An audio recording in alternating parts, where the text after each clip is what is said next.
The Norse people looked up at thunder and saw a god wielding a hammer. They gazed at winter storms and witnessed the breath of frost giants. Every raven that flew overhead might carry whispers to the All-Father himself. This was a world where gods walked among mortals, where the end of everything had already been written, where honour in battle meant more than life itself. Norse mythology shaped the hearts of Vikings and farmers alike across Scandinavia for over 1,000 years.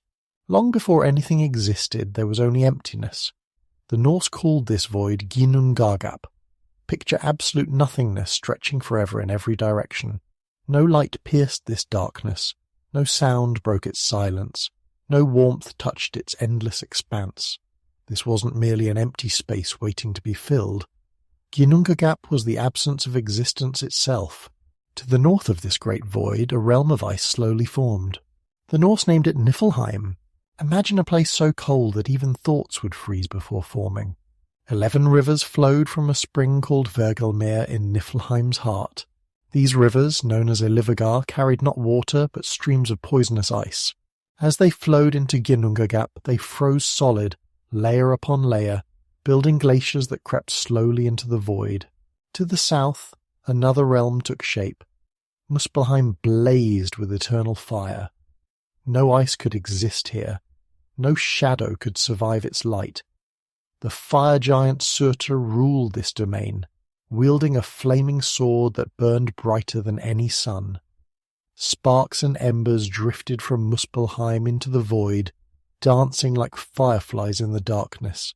Where ice met fire in Ginnungagap, something extraordinary happened. The heat from Muspelheim began melting the frozen rivers from Niflheim. Drop by drop the ice turned to water. Steam rose from the meeting point, creating clouds of mist that swirled through the void. In this mist, where opposing forces found balance, life stirred for the first time.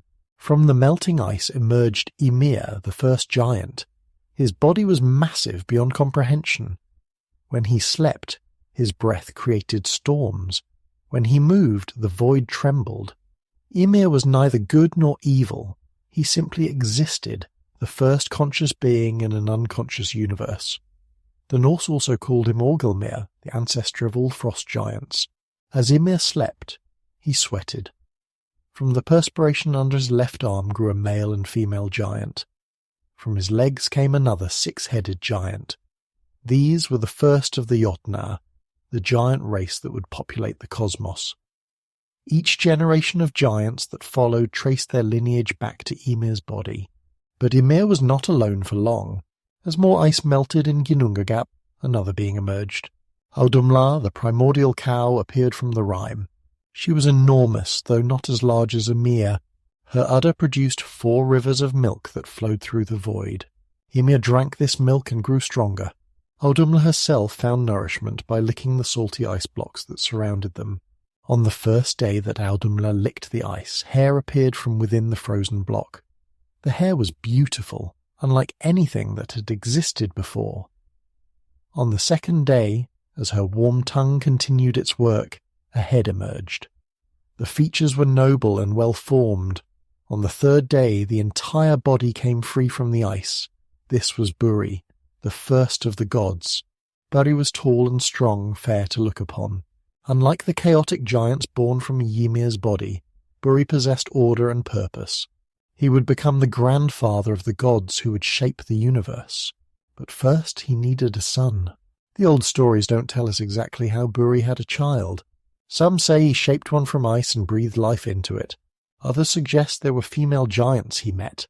However it happened, Buri became father to Bor. Bor grew to adulthood in this strange early world. Giants multiplied from Ymir's line. The void was no longer empty, but filled with massive beings who moved through the mist.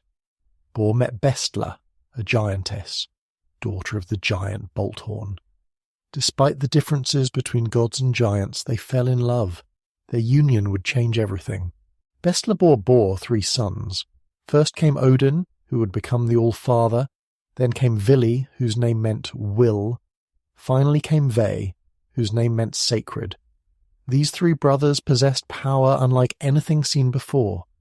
They combined the strength of their giant heritage with the order of their divine bloodline, As the brothers grew, they looked at the world around them. Ymir and his children had multiplied greatly. Frost giants filled the void, growing ever more numerous. The giants were chaotic beings, caring nothing for order or beauty. They destroyed as readily as they created. The brothers saw that as long as Ymir lived, chaos would reign. The decision wasn't made lightly. Odin, Vili, and Ve understood that killing Ymir would be the first murder in existence. They would be ending the life of the being from whom all giants descended. But they also saw the potential for something greater. They envisioned a structured universe, with separate realms for different beings. They imagined beauty and order replacing chaos and void. The three brothers attacked Ymir while he slept. The battle was tremendous. Ymir's death throes shook the cosmos. When the great giant finally fell, his blood poured out in a flood so vast that it drowned almost all of his descendants. The blood became the first oceans. Only one giant named Bergelmir and his wife survived by climbing onto a wooden box that floated on the bloody tide. All later giants would descend from this pair. The brothers didn't waste Ymir's body. They understood that from death could come new life. They carried his massive corpse to the centre of Ginnungagap. There they began the work of creation. From Ymir's flesh, they made the earth, which they called Midgard. The soil was rich and dark, ready for life to grow. Mountains rose from his bones, reaching toward the sky. His teeth and broken bones became rocks and stones scattered across the landscape. From Ymir's blood, which had already flooded the void, they created the seas and lakes. Every river that flowed traced back to the ancient giant's veins. His skull became the dome of the sky, held up at four corners by dwarves named Nordri, Sudri, Ostri, and Vestri. These names meant north, south, east, and west, and these dwarves would hold their positions until the end of time. The brothers took Ymir's brain and threw it into the sky, where it became clouds drifting across the heavens. His hair became trees and plants. His eyebrows formed a great wall that would protect Midgard from the giants who survived the flood. Even Ymir's eyelashes found purpose in the new world the brothers were creating. But the world was still dark. The brothers caught sparks from Muspelheim and placed them in the sky as stars. They arranged them in patterns that would guide travellers. They took the brightest flames and created the sun and moon. These they placed in chariots that would race across the sky. The sun's chariot was pulled by horses named Arvak and Alsvid. The moon followed its own path. Both were chased by wolves, children of the giant wolf Fenrir, who sought to devour them. The brothers established the order of time. Day followed night, summer followed winter. They created the seasons and gave them names. They established the calendar that mortals would follow. This was no longer the timeless void of Ginnungagap. This was a universe with history and future, with beginning and eventual end. As they worked, the brothers discovered that Ymir's corpse was generating new life. Where his flesh rotted, maggots appeared. But these were no ordinary maggots. The gods saw potential in them. Some they transformed into dwarves, beings of craft and skill who would live underground. Others became dark elves, dwelling in the realm of Svartalfheim. Still others became light elves, beautiful beings who would inhabit Alfheim. The dwarves proved especially talented. They could craft wonders from metal and stone. Their forges rang with the sound of hammers on anvils. They created treasures that even the gods would covet. 4 of the strongest dwarves were chosen for the honour of holding up Ymir's skull. Others spread throughout the mountains and caves, establishing great halls underground. With the basic structure of the universe in place, the brothers turned their attention to creating distinct realms. They envisioned 9 worlds, each with its own character and inhabitants. These worlds would be connected by a great tree, though that tree had not yet grown. The brothers could see the future pattern of existence, even if all the pieces weren't yet in place. Midgard would be the realm of mortals, though mortals didn't exist yet. The brothers surrounded it with Ymir's eyebrows as a defense against giants. Within these walls life would flourish. Rivers would flow from the mountains to the sea, forests would grow thick and green, animals would roam the plains and fill the skies. Above Midgard, the brothers created Asgard, the realm of the gods. This would be their home, a place of golden halls and rainbow bridges. Here they would hold court and plan the fate of the universe. Asgard would be connected to Midgard by Bifrost, a rainbow bridge that sparkled with all colours of light. Only gods and those they permitted could cross this bridge. Below they established Helheim, the realm of the dead. This wasn't a place of punishment, but simply where most who died would go. It was cold and misty, neither pleasant nor terrible. Later, it would be ruled by Hel, daughter of Loki, but for now it waited empty for its future inhabitants. Jotunheim became the home of the giants who survived the flood. The brothers set it far from Asgard, across rivers and mountains. The giants would rebuild their numbers there, always remembering the murder of their ancestor Ymir. The tension between gods and giants would define much of the universe's history. Alfheim housed the Light Elves, beings of air and light who were almost as beautiful as the gods themselves. Svartalfheim became home to the Dark Elves and Dwarves, masters of craft who preferred the darkness of caves to the light of the surface. Vanaheim would belong to the Vanir, another tribe of gods, though that story would come later. Muspelheim remained the realm of fire, still ruled by Surtur with his flaming sword. Niflheim continued as the realm of ice and mist, with its poisonous rivers still flowing. These two primal realms bookended creation, reminding all that the universe began with fire and ice and would likely end the same way. As the 9 realms took shape, something else was growing. From the Well of Erd, 3 roots began to spread. These roots would support Yggdrasil, the World Tree, the axis around which all existence would revolve. But that mighty ash tree's full story belongs to another telling. For now, the cosmos had been born from murder and creation, from the body of the first giant and the will of the first gods. The universe needed an anchor. The 9 realms floated in the void like islands in an endless sea. Odin and his brothers recognized this instability. From 3 sacred wells, a tree began to grow.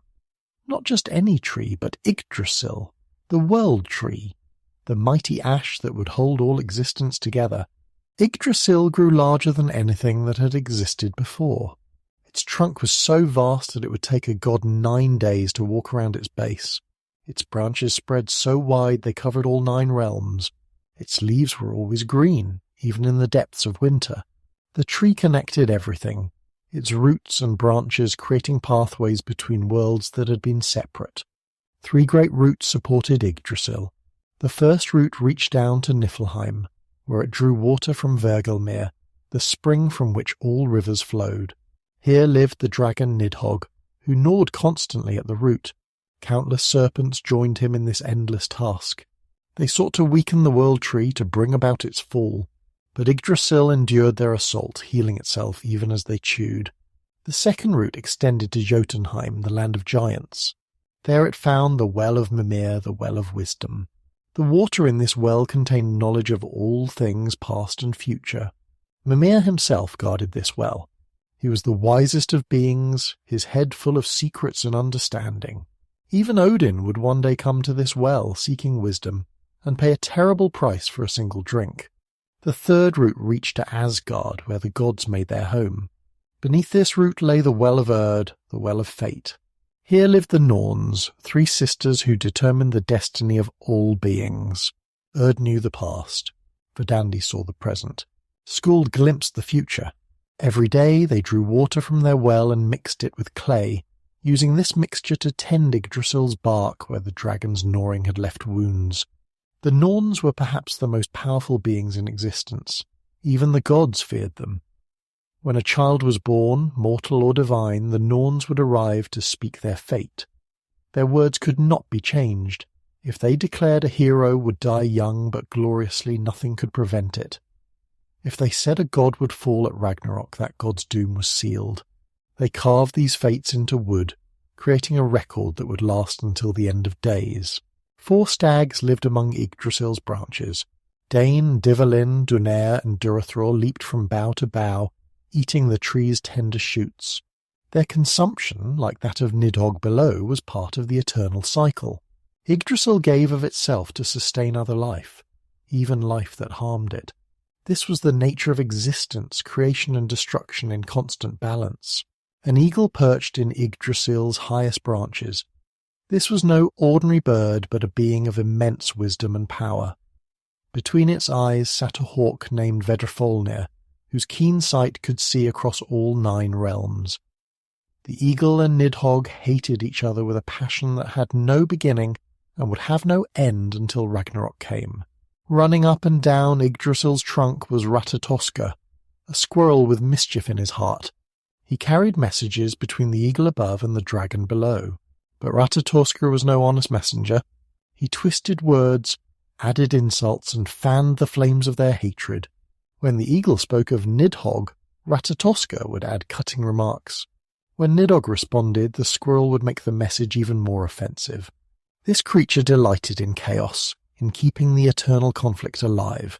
With Yggdrasil established as the cosmic axis, the 9 realms found their places. Each realm had its own character, its own inhabitants, its own purpose in the grand design. Let us journey through each one, seeing them as they were in those early days after creation. Asgard stood at the crown of creation. The gods built it as their fortress and home. Great walls surrounded it, though these would be rebuilt even stronger after a famous incident with a giant builder. Within these walls, each god would eventually have their own hall. The architecture was beyond mortal comprehension. Gold was as common as wood. Silver flowed like water. The buildings themselves seemed to glow with inner light. In the centre of Asgard stood Gladsheim, a temple with rooms for Odin and the 12 highest gods. Its roof was made of golden shields. Its walls were spears standing so close together that not even light could pass between them. Within Gladsheim was Valhalla, Odin's hall for fallen warriors. 540 doors opened into Valhalla. Through each door, 800 warriors could march side by side. The roof was made of shields, the walls of spears, and the benches were strewn with chainmail. Valhalla would become the destination for half of all warriors who died bravely in battle. The other half went to Freya's hall, Folkvanga.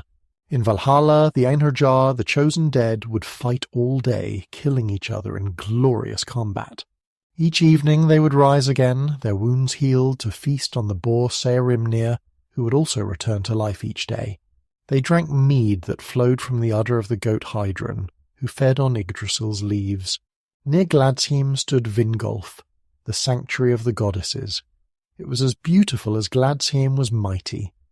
The goddesses held their councils here, weaving the fates of mortals and gods alike. Their power was equal to that of the gods, though the stories that survived often focus more on the deeds of Odin, Thor, and Loki than on the goddesses' works. The gods built a forge in Asgard where they crafted tools and weapons. They made games and played them in their courtyards. This was the golden age of the gods, when they knew no want and feared no enemy. They built temples and altars. They established laws and justice. They created the social order that mortals would later mirror. Bifrost, the Rainbow Bridge, connected Asgard to Midgard. It was built from fire, water, and air woven together with divine skill. The bridge sparkled with every colour imaginable and some that mortal eyes couldn't perceive. It was strong enough to bear the weight of the gods, but would shatter if the giants tried to cross it in force. Heimdall would later guard this bridge, his eyes seeing across all realms, his ears hearing grass grow and wool forming on sheep. Midgard spread below Asgard, the realm designated for mortals. Though humans hadn't been created yet, the gods prepared this world carefully. They divided it into regions. Mountains rose in great chains. Rivers carved valleys. Forests grew thick and dark. Plains stretched to the horizon. The ocean surrounded everything, its depths hiding monsters and mysteries. The gods placed Midgard's sun and moon in careful paths across the sky. Sol drove the sun's chariot, always fleeing from the wolf skull who sought to devour her. Her brother Mani guided the moon, pursued by the wolf Hati. These wolves were children of the giantess who lived in Ironwood Forest. One day, the stories said, the wolves would catch their prey, and that would signal the beginning of Ragnarok. The climate of Midgard varied from frozen northern wastes to temperate fields perfect for farming. The gods ensured that mortals would have everything they needed to survive, but would have to work for it. Nothing would come too easily. Struggle would make them strong. Hardship would make them worthy of the gods' attention. Jotunheim lay to the east, separated from Asgard by the river Iving, which never froze. This was the giants' realm, a place of mountains and wilderness. The giants built no cities like the gods did. They lived in mountain halls or deep forests. Their realm was harsh and untamed, reflecting their chaotic nature. Utgard stood in Jotunheim's heart, a stronghold of the giants. Its walls were built from mountains themselves. Its gates were so high that even a god had to crane his neck to see their tops. Magic was strong in Utgard, illusion and shape-shifting common among its inhabitants. The giants who lived there were not all evil, but they were all dangerous to gods and mortals alike. The giants of Jotunheim came in many forms. Some were made of stone, others of ice. Some could change their shape at will. Some were beautiful beyond description, others hideous. They were forces of nature given consciousness. A giant might be a walking mountain or a living storm. They represented the chaos that the gods sought to control but could never fully tame. Many giantesses were remarkably beautiful. Gods often took giant women as wives or lovers. Odin himself had children with giantesses. Thor's mother was the giantess Jord. These unions produced some of the most important figures in Norse mythology. The line between god and giant was not as clear as it might seem. They were opposing forces but also closely related. Vanaheim was home to the Vanir, the second tribe of gods. Little detail survived about this realm in the stories that came down to us. The Vanir were gods of fertility, wisdom, and foresight. They practiced a form of magic called Cedar that even Odin would later learn. Their realm was said to be pleasant and bountiful, filled with golden halls and peaceful fields. The Vanir were as powerful as the Aesir but different in nature. Where the Aesir were warriors and rulers, the Vanir were connected to nature and prosperity. They could see the future more clearly than the Aesir. They understood the cycles of growth and death, planting and harvest. Their wisdom was deep but different from the knowledge Odin sought. Alfheim belonged to the Light Elves, beings of such beauty that they shone with inner radiance. They were minor gods in their own right, connected to fertility and the sun. Their realm was one of eternal spring, where flowers always bloomed and the air was sweet with their perfume. The Light Elves helped things grow. They were present at births, bringing blessings to children. The god Freyr would later rule Alfheim, given to him as a tooth gift when he was young. This connected the Vanir god to the Light Elves, creating bonds between different groups of divine beings. The Light Elves served as messengers and helpers to the gods, their magic subtle but effective. Svartalfheim, also called Nidavellir, housed the dwarves and dark elves. This realm existed underground, a vast network of caves and tunnels. The dwarves had built great halls in the mountain's roots. Their forges never cooled. Their hammers never stopped ringing. They mined gold and silver, iron and copper. They understood the secrets of metal and stone better than any other beings. The dwarves were master craftsmen. They would create the gods' greatest treasures. Odin's spear Gungnir, which never missed its mark. Thor's hammer Mjolnir, which could level mountains. Sif's golden hair, which grew like living metal. The ship Skidbladnir, which could be folded up and carried in a pocket. The golden boar Gullinbursti, which could run faster than any horse. Every wonder had a story, usually involving gods trying to trick dwarves or dwarves competing with each other. Dark elves were different from their light cousins. They were connected to the earth and darkness. Some stories suggest they were the same as dwarves, others that they were separate beings. They could cause sickness or cure it. They could bring nightmares or peaceful sleep. Mortals would later leave offerings for them, hoping to gain their favour or at least avoid their wrath. Helheim stretched beneath the roots of Yggdrasil, the realm of the dishonoured dead. Those who died of sickness, old age, or without glory in battle came here. It was not a place of punishment like the Christian hell that would later influence the stories. It was simply where most dead went, a shadowy reflection of life above. The road to Helheim was long and difficult. The dead had to cross the river Gjoll on the bridge Gjallabru, which was guarded by the maiden Modgud. She would ask each soul their name and business. The bridge was thatched with gold, and it would ring when the living crossed it but remained silent for the dead. Helheim's gates were massive and could not be opened from within.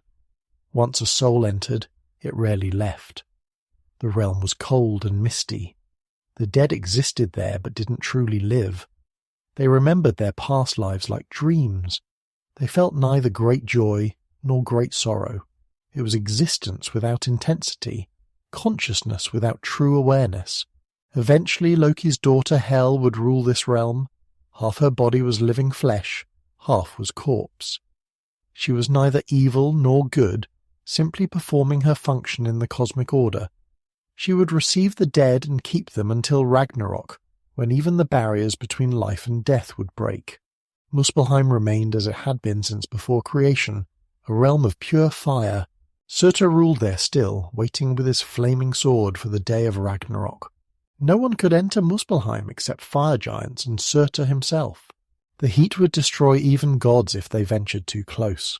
Sparks still flew from Muspelheim into the void, becoming new stars in the night sky. Surtur was patient. He knew his role in the cosmos. He would wait through all the ages of the world, keeping his sword sharp and his fires burning.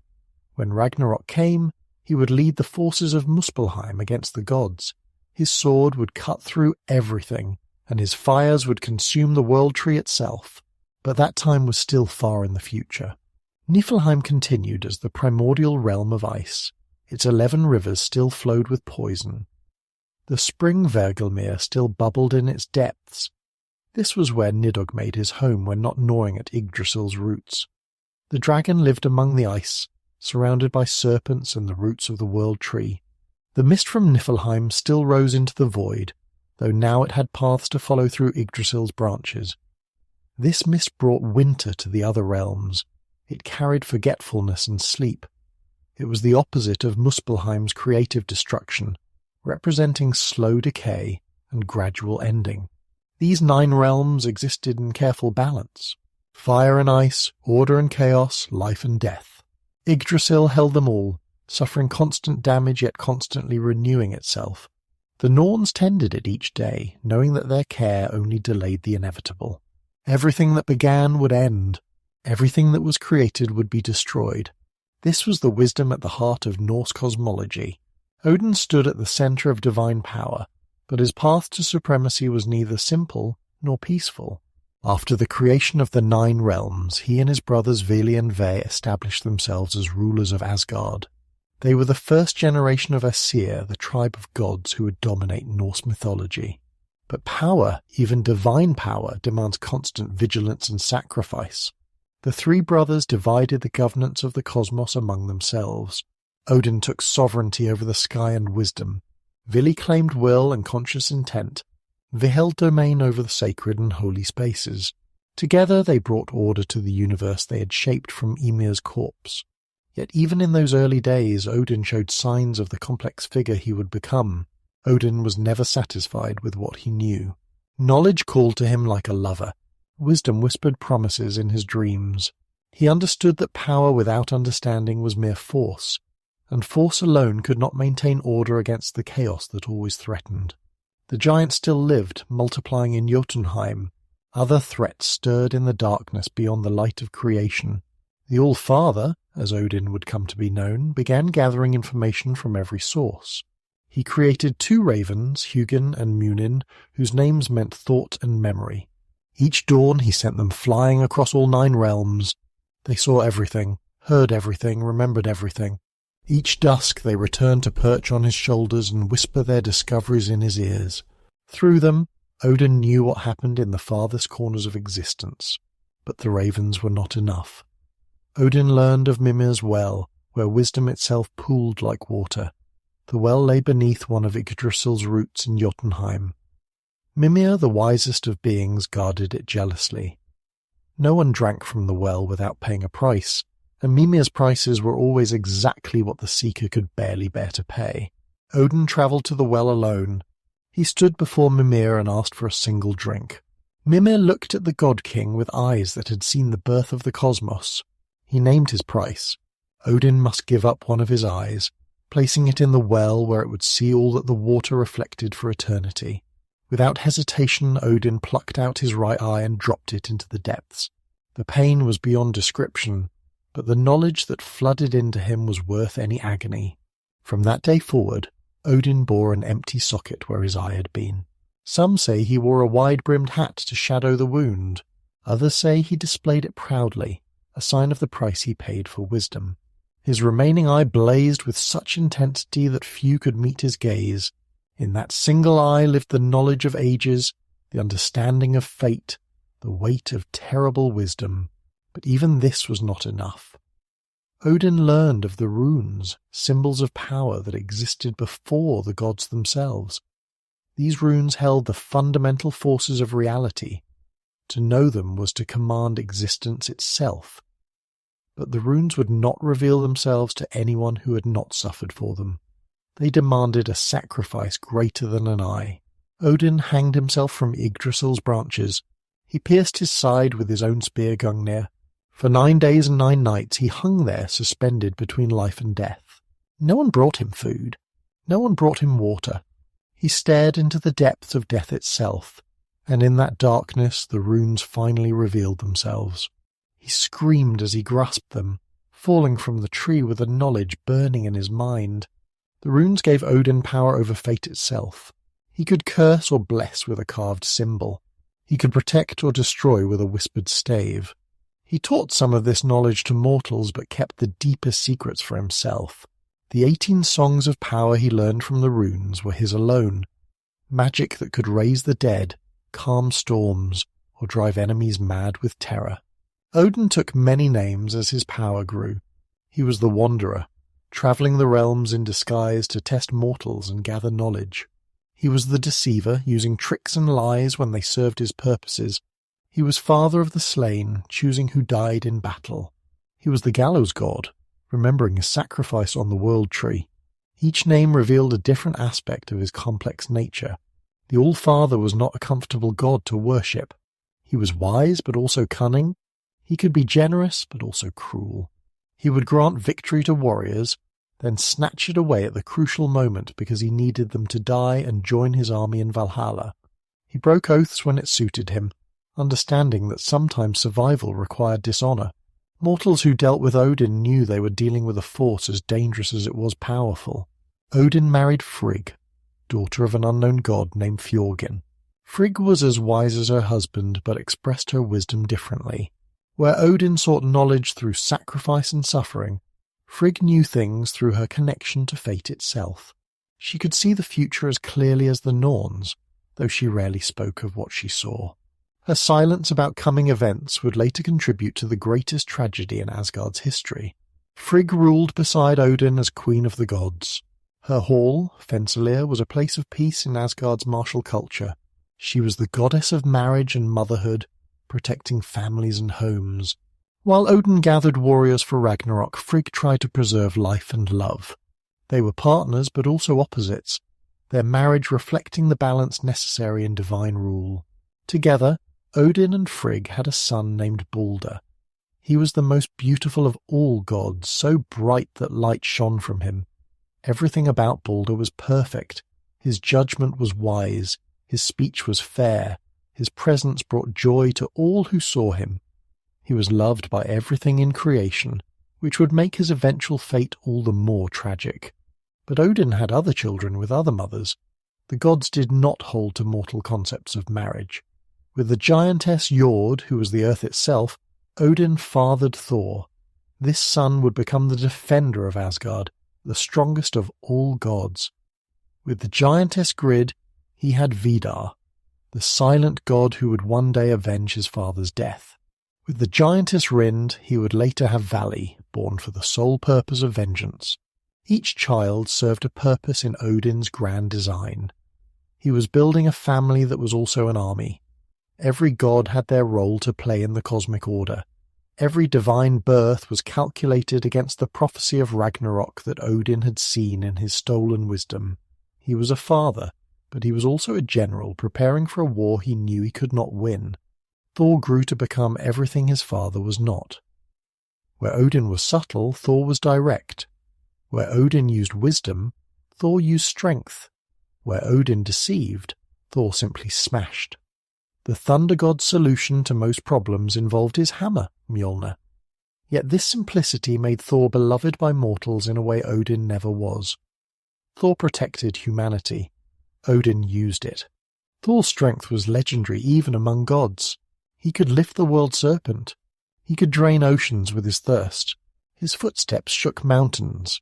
When he rode across the sky in his chariot pulled by the goats Tangrisnir and Tangjost, thunder rolled across the heavens. Lightning flashed when he threw Mjolnir. Rain fell from his red beard when he shook it in anger. The thunder god lived in Bilskirnir, the largest hall in Asgard with 540 rooms. He married Sif, whose golden hair would become famous through an incident with Loki. They had 2 children together, Modi, whose name meant courage, and Thrud, whose name meant strength. With the giantess Jarnsaxa, Thor also had a son named Magni, who inherited his father's incredible power. Thor spent most of his time fighting giants. It was his primary function in the cosmic order. While Odin gathered knowledge and planned for Ragnarok, Thor kept the forces of chaos at bay through direct action. He would wade across rivers rather than use bridges which might break under his weight. He would walk rather than ride horses which could not bear him. Everything about Thor was excessive, overwhelming, larger than life. Balder, Odin and Frigg's beloved son, grew to become the god of light, purity and summer. His hall, Breidablik, was so pure that nothing unclean could enter it. His ship Hringhorni was the greatest ever built. His wife Nanna was devotion personified. Everything about Balder represented the best of divine nature, which is why the prophecy of his death struck such fear into the gods' hearts. Frigg knew her son's fate, but could not accept it. She travelled across all 9 realms, extracting oaths from everything in existence. Fire swore not to harm Balder. Water promised never to drown him. Every metal vowed not to cut him. Every stone pledged not to strike him. Every disease agreed not to touch him. Every animal promised not to bite him. Only the mistletoe, which Frigg deemed too young and insignificant, was not asked for an oath. The gods made a game of Balder's invulnerability. They would throw spears at him that would refuse to pierce his skin. They would strike him with swords that would turn aside. They would shoot arrows that would fall harmlessly at his feet. Balder would laugh as weapons failed to harm him. It seemed Frigg had succeeded in protecting her son from fate itself. Vidar, another of Odin's sons, was called the Silent God. He rarely spoke, preparing constantly for his role in Ragnarok. He wore a thick boot made from all the leather scraps discarded by mortal shoemakers throughout time. This boot would one day stand on the wolf Fenrir's lower jaw. Vidar was almost as strong as Thor, but used his strength differently. Where Thor was action, Vidar was potential. Where Thor was thunder, Vidar was the silence before the storm. Vali was not yet born in these early days, but his conception was already planned in Odin's mind. The All-Father knew that Balder would die and that vengeance would be required.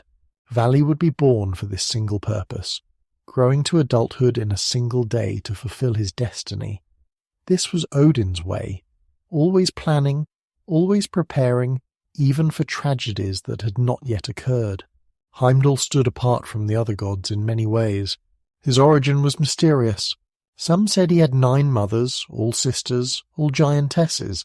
He was called the White God, the most handsome after Balder. His teeth were made of gold. He needed less sleep than a bird. His sight was so keen he could see grass growing and hear wool forming on sheep. These abilities made him the perfect guardian for Bifrost, the Rainbow Bridge. From his observatory, Himinbjorg, Heimdall watched all 9 realms constantly. His horn Gjallarhorn sat beside him, waiting for the day when he would blow it to announce Ragnarok's beginning. He was the gods' watchman, their early warning system against giant attacks. No one could sneak past Heimdall. Even Loki, master of disguise and deception, found it nearly impossible to fool the watchman's keen senses. Tyr was the bravest of all gods, the god of justice and honourable war. Unlike Thor, who fought with passion, Tyr fought with principle. He was concerned with righteous victory, not just victory itself. His hand would later be sacrificed to bind the wolf Fenrir, making him the one-handed god. But even with one hand, Tyr remained one of Asgard's greatest warriors. He understood that sometimes the greatest courage was in sacrifice, not battle. Bragi was born with wisdom on his tongue and poetry in his heart. He became the god of poetry and eloquence. His words could make the hardest warrior weep or the saddest widow laugh. He married Idun, keeper of the apples of immortality. Together they represented the gentler aspects of divine culture. Not everything in Asgard was about war and preparation for Ragnarok. Beauty and art had their place too. Idun herself was crucial to the god's power. She kept the golden apples that maintained the god's youth and strength. Without these apples, even the Aesir would age and die. She guarded them carefully in a box made from ash wood. Every god needed to eat these apples regularly. This dependency would later be exploited by enemies who understood that controlling Idun meant controlling the god's immortality. Hoder was Balder's brother, blind from birth. Despite his blindness, or perhaps because of it, he had other heightened senses. He could hear truth in voices. He could feel the texture of reality in ways sighted gods could not. His blindness would make him an unwitting tool in the tragedy to come. But in these early days he was simply another of Odin's sons, trying to find his place in a world built for those who could see. The Aesir established their society with laws and customs. They built a thingstead, a place of assembly where disputes could be settled. They appointed judges and established penalties for crimes. Even gods needed order. Even immortals needed rules. The alternative was chaos, and chaos was what they had fought against since the beginning. They divided responsibilities among themselves. Odin ruled over all but delegated authority. Thor protected the borders. Heimdall watched for threats. Tyr administered justice. Bragi recorded history and poems. Frigg managed the domestic sphere. Each god had their domain, their area of expertise. This division of labour allowed Asgard to function as both home and fortress. The gods also established relationships with the other races. They traded with dwarves for crafted goods. They negotiated with giants when possible, fought them when necessary. They largely ignored the elves who kept to themselves. They prepared Midgard for the mortals who would eventually live there. Every action was part of a greater plan, even if not all gods understood what that plan was. Odin established the Wild Hunt, a terrifying procession that would ride across the winter sky. Dead warriors, gods, and spirits would join this hunt, pursuing supernatural prey across the heavens. Mortals who saw the Wild Hunt knew to hide indoors. Those caught outside might be swept up in the procession, forced to ride until they dropped dead from exhaustion. This was another way Odin gathered warriors for his army, though a more chaotic one than the Valkyries' careful selection. The Valkyries themselves were Odin's handmaidens, female warriors who chose which warriors died in battle. They were not death dealers, but death choosers. They could see a warrior's worth, their courage, their skill.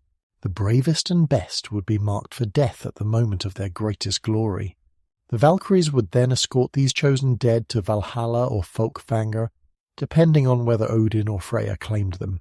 Some Valkyries were divine beings, daughters of gods or giants. Others were mortal women who had proven themselves in battle and been elevated to this role. They rode flying horses through the air above battlefields. Their armour gleamed with supernatural light. Their spears pointed at those who would die. Mortals might see them in the moments before death, beautiful and terrible, offering a warrior's greatest reward. The Aesir knew about the Vanir, the other tribe of gods, but had not yet encountered them directly. The Vanir lived in Vanaheim, practicing their own forms of magic and worship. They were connected to nature in ways the Aesir were not. Where the Aesir were sky gods, the Vanir were earth gods. Where the Aesir focused on war and wisdom, the Vanir emphasized fertility and prosperity. These differences would soon lead to conflict. The first war began with gold. 3 Vanir women arrived in Asgard. Their leader was Gulveig, whose name meant gold drunk or gold power.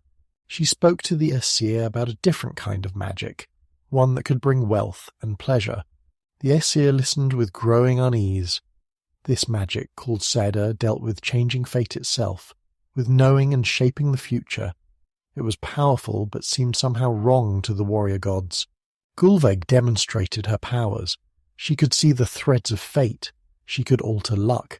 She could bring gold from nothing. She could make the poor rich and the rich poor. The The Aesir saw this magic as corruption. It went against their values of earning glory through combat and struggle. They seized Gullveig and tried to burn her in Odin's hall. 3 times they burned her. 3 times she rose from the ashes, reformed and unharmed. Each burning seemed to make her stronger. She laughed at their attempts to destroy her. She took a new name, Heid, meaning Bright One. She travelled through Asgard, teaching Cider to any who would learn. Some of the goddesses listened. Some of the younger gods were curious. The social order of Asgard began to shift. The Vanir learned of the attack on Gullveig. They demanded compensation for the assault on one of their people. The Aesir refused, claiming they had the right to punish corruption in their own realm. Words grew heated. Threats were exchanged. Both tribes of gods prepared for war, the first war between divine powers. Odin cast his spear over the Vanir forces, beginning the battle with this ceremonial gesture. The fighting was unlike anything that had come before. This was not gods against giants, order against chaos. This was divinity against divinity, 2 different concepts of godhood clashing. The Vanir's magic met the Aesir's might. Cider faced steel. Nature fought civilization. The walls of Asgard fell before Vanir magic. The proud fortifications crumbled like sand. The Aesir fought with incredible fury, but could not counter the Vanir's supernatural powers. The Vanir could turn the earth against the Aesir. Trees became warriors. Rivers changed course to drown enemies. The very air became poisonous. But the Aesir adapted. They learned to counter magic with cunning. Thor's hammer could shatter illusions as easily as giant skulls. Odin began to understand Cedar, seeing how it might serve his purposes. The war ground on with neither side able to claim clear victory. The cosmos itself suffered from this conflict between its guardians. Days became years. Years became ages. The war consumed resources both sides needed for other purposes. Giants grew bold, attacking the borders while the gods fought each other. Monsters multiplied in the shadows. The cosmic order that both Aesir and Vanir protected began to fracture. Both sides realized this war might destroy what they sought to preserve. Finally, exhausted and recognizing the futility of continued conflict, both tribes agreed to meet for peace talks. The negotiations were long and difficult. Trust had been shattered. Blood had been spilled. But wisdom eventually prevailed. They would exchange hostages, each side sending important members to live with the other tribe. This would ensure peace through mutual vulnerability. The Vanir sent their best. Njord, the god of the sea and wind, came to live in Asgard. His twin children, Freyr and Freya, accompanied him. These 3 brought immense power and different perspectives to the Aesir. The Aesir sent Hörnir, a god known for his indecision, and Mimir, the wisest of beings, to live with the Vanir. The exchange initially seemed unequal. Njord and his children enriched Asgard greatly. Njord controlled the winds that filled sailors' sails. He could calm seas or raise storms. Fishermen prayed to him for good catches. Merchants sought his blessing for safe voyages. His hall, Noatun, built by the sea, became a centre of maritime power. Freyr was possibly the most beloved of the Vanir. He ruled over sun and rain, crucial for crops. He brought fertility to fields and families. His presence meant good harvests and prosperity. He owned the ship Skidbladnir, which always had favourable wind and could be folded up like cloth. He possessed the golden boar Gullinbursti, made by dwarves, which could run faster than any horse through air and water. Freya brought a different kind of power. She was the goddess of love and fertility, but also death and war. Half the warriors who died in battle came to her hall, Folkvanga, instead of Valhalla. She taught Odin Cedar magic, making him the only male god to master this feminine art. She wept tears of gold when she was sad. She owned a cloak of falcon feathers that allowed the wearer to fly. Freya also brought the practice of ritual sacrifice to the Aesir. She understood that the gods needed mortal worship to maintain their power. She established ceremonies and rituals that would bind mortals to gods.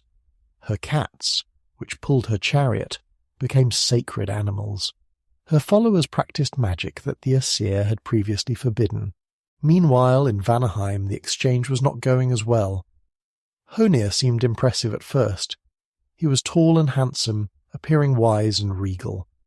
The Vanir made him a chief, expecting great leadership. But Honir could not make decisions without Mimir's counsel. When Mimir was absent, Honir would only say, "Let others decide." The Vanir felt cheated. In anger, the Vanir cut off Mimir's head and sent it back to Odin. This could have restarted the war, but Odin chose a different path. He used herbs and spells to preserve Mimir's head, keeping it alive and able to speak. The head retained all of Mimir's wisdom. Odin would consult it in times of great need, carrying it with him or keeping it by the well of Mimir. To seal the peace permanently, all the gods, both Aesir and Vanir, spat into a great cauldron. From this mixed spittle they created Kvasir, a being of perfect wisdom. Kvasir knew the answer to any question. He travelled the worlds, spreading knowledge and teaching both mortals and immortals. His wisdom came from the combined essence of all gods, making him wiser than any individual deity. Kvasir's story ended tragically. 2 dwarves, Fjalar and Gala, murdered him. They drained his blood into 3 containers, mixing it with honey to create the mead of poetry. Anyone who drank this mead would become a poet or scholar.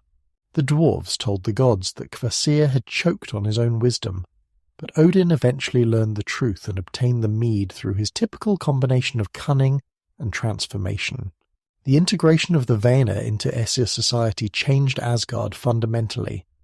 The strict martial culture became more complex. Magic was no longer forbidden, but regulated. Saeda practitioners were respected but also feared. The gods learned that strength alone was not enough. They needed wisdom, magic, and different perspectives to face the challenges ahead. Njord struggled with life in Asgard at first. He missed the sea. The mountains felt oppressive. He married Skadi, a giantess who loved mountains and winter. They tried to compromise, spending 9 nights in his hall by the sea, then 9 in her mountain home. But Njord hated the howling of wolves, and Skadi couldn't stand the crying of seagulls. They eventually lived apart, though remained married. Freyr received Alfheim as a tooth gift when he was young, making him Lord of the Light Elves. This realm of eternal spring suited his nature as a fertility god. The Light Elves served him willingly, their magic complementing his own. Under his rule, Alfheim became even more beautiful, a realm where flowers never died and fruit was always ripe. The merger of the 2 tribes created a stronger pantheon. The Aesir learned Saeda and nature magic. The Vanir learned the arts of war and governance. Together they were more capable of maintaining cosmic order. But the war had lasting consequences. The walls of Asgard remained broken, requiring a solution that would bring its own problems. Odin's quest for knowledge never ended. After gaining wisdom from Mimir's well and learning the runes, he sought even greater understanding. He learned that in Jotunheim lived a giant named Vafthrudnir, whose wisdom rivaled his own. Odin decided to test himself against this giant in a contest of knowledge, though such contests often ended in death for the loser. Disguising himself as a wanderer named Gargnrad, Odin arrived at Vafthrudnir's hall. The giant was ancient, his head full of secrets from before the gods existed. Vafthrudnir agreed to the wisdom contest, but warned that the loser would forfeit his head. They began with simple questions. Who drives day across the sky? What river divides gods and giants? The questions grew harder, delving into cosmic mysteries. Finally, Odin asked the question only he could answer.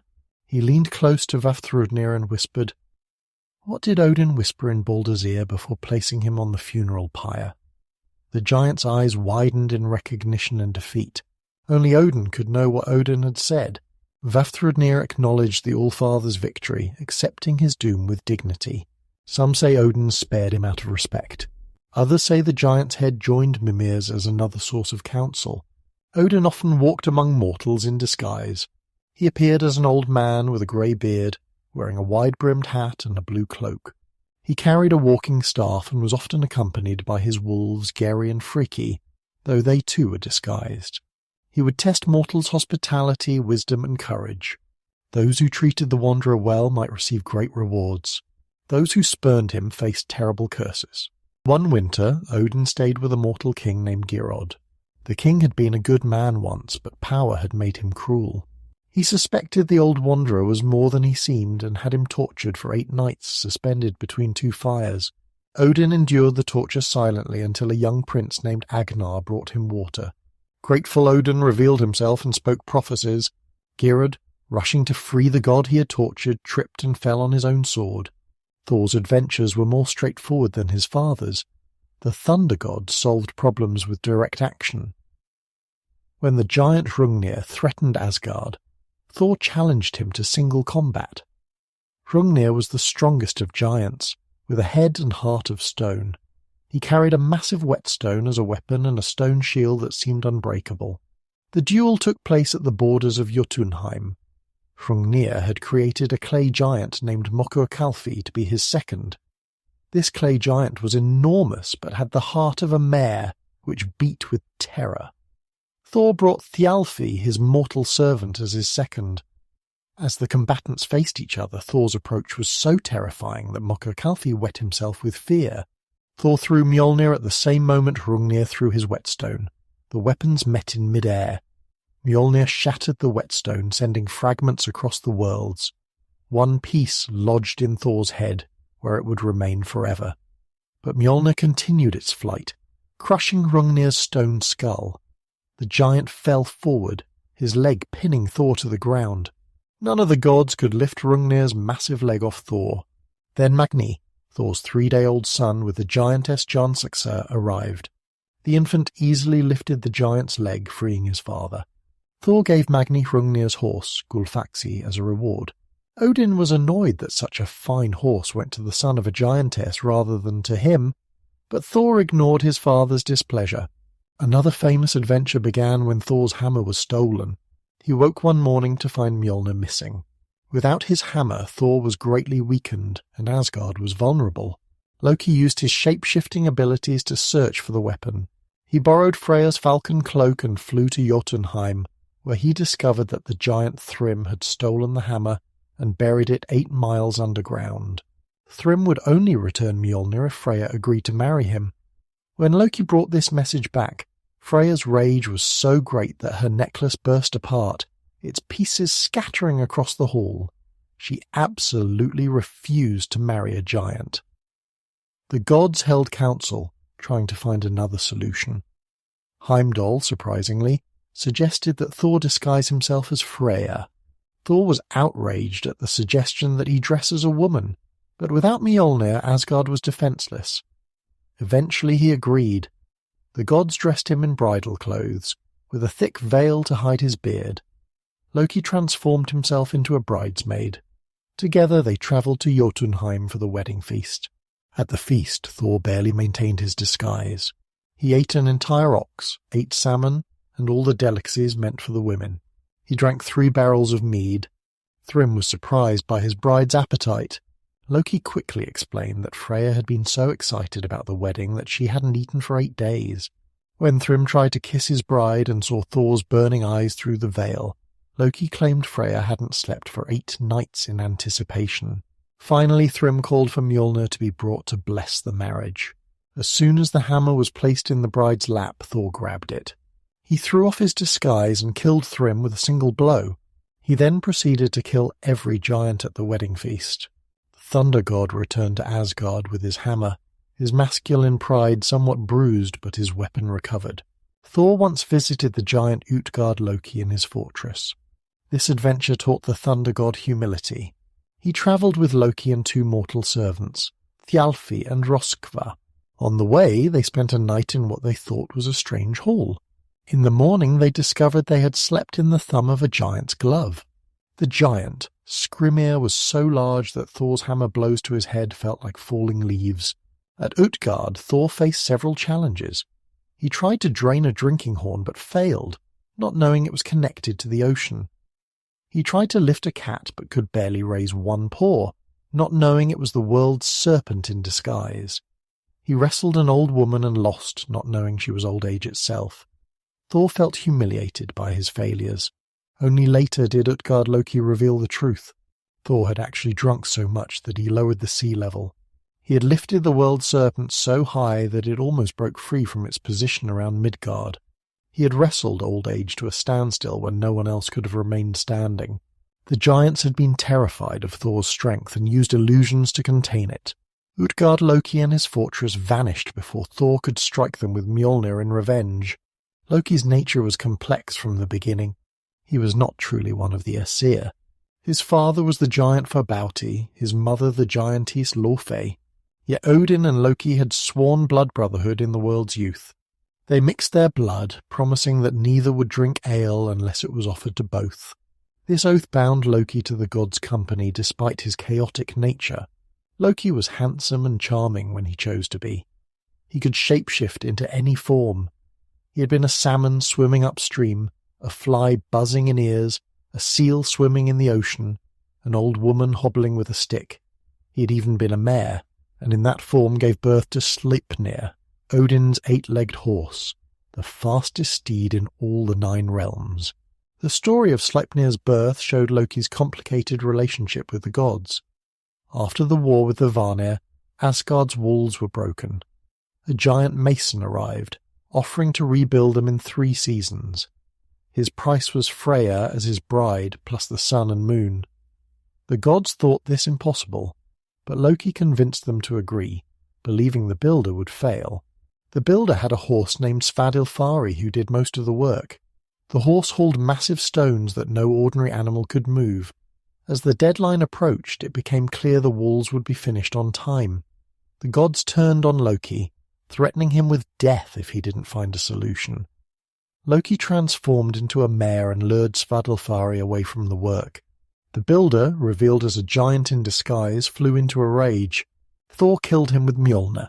Meanwhile, Loki, having mated with Svadilfari while in mare form, later gave birth to Sleipnir. He gave the 8-legged foal to Odin as a gift. Sleipnir could travel between all 9 realms, even entering Helheim and returning. The horse was grey, intelligent, and understood speech. Loki's relationship with his own children was tragic. With the giantess Angerboda, he fathered 3 monsters. First was Fenrir, the giant wolf. Second was Jormungandr, the world serpent.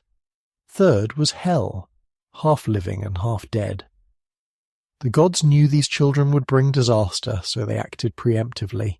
Odin cast Jormungandr into the ocean surrounding Midgard. The serpent grew so large that it encircled the entire world, grasping its own tail. It would remain there until Ragnarok, occasionally surfacing and causing tidal waves. Thor and the world serpent were destined to be eternal enemies, fated to kill each other at the world's end. Hel was given dominion over the realm of the dead, also called Helheim, or sometimes just Hel after her. She ruled over those who died of sickness, old age, or without glory in battle. Her hall was called Eljudnir, her dish hunger, her knife famine. Her bed was sick bed, its hangings glimmering misfortune.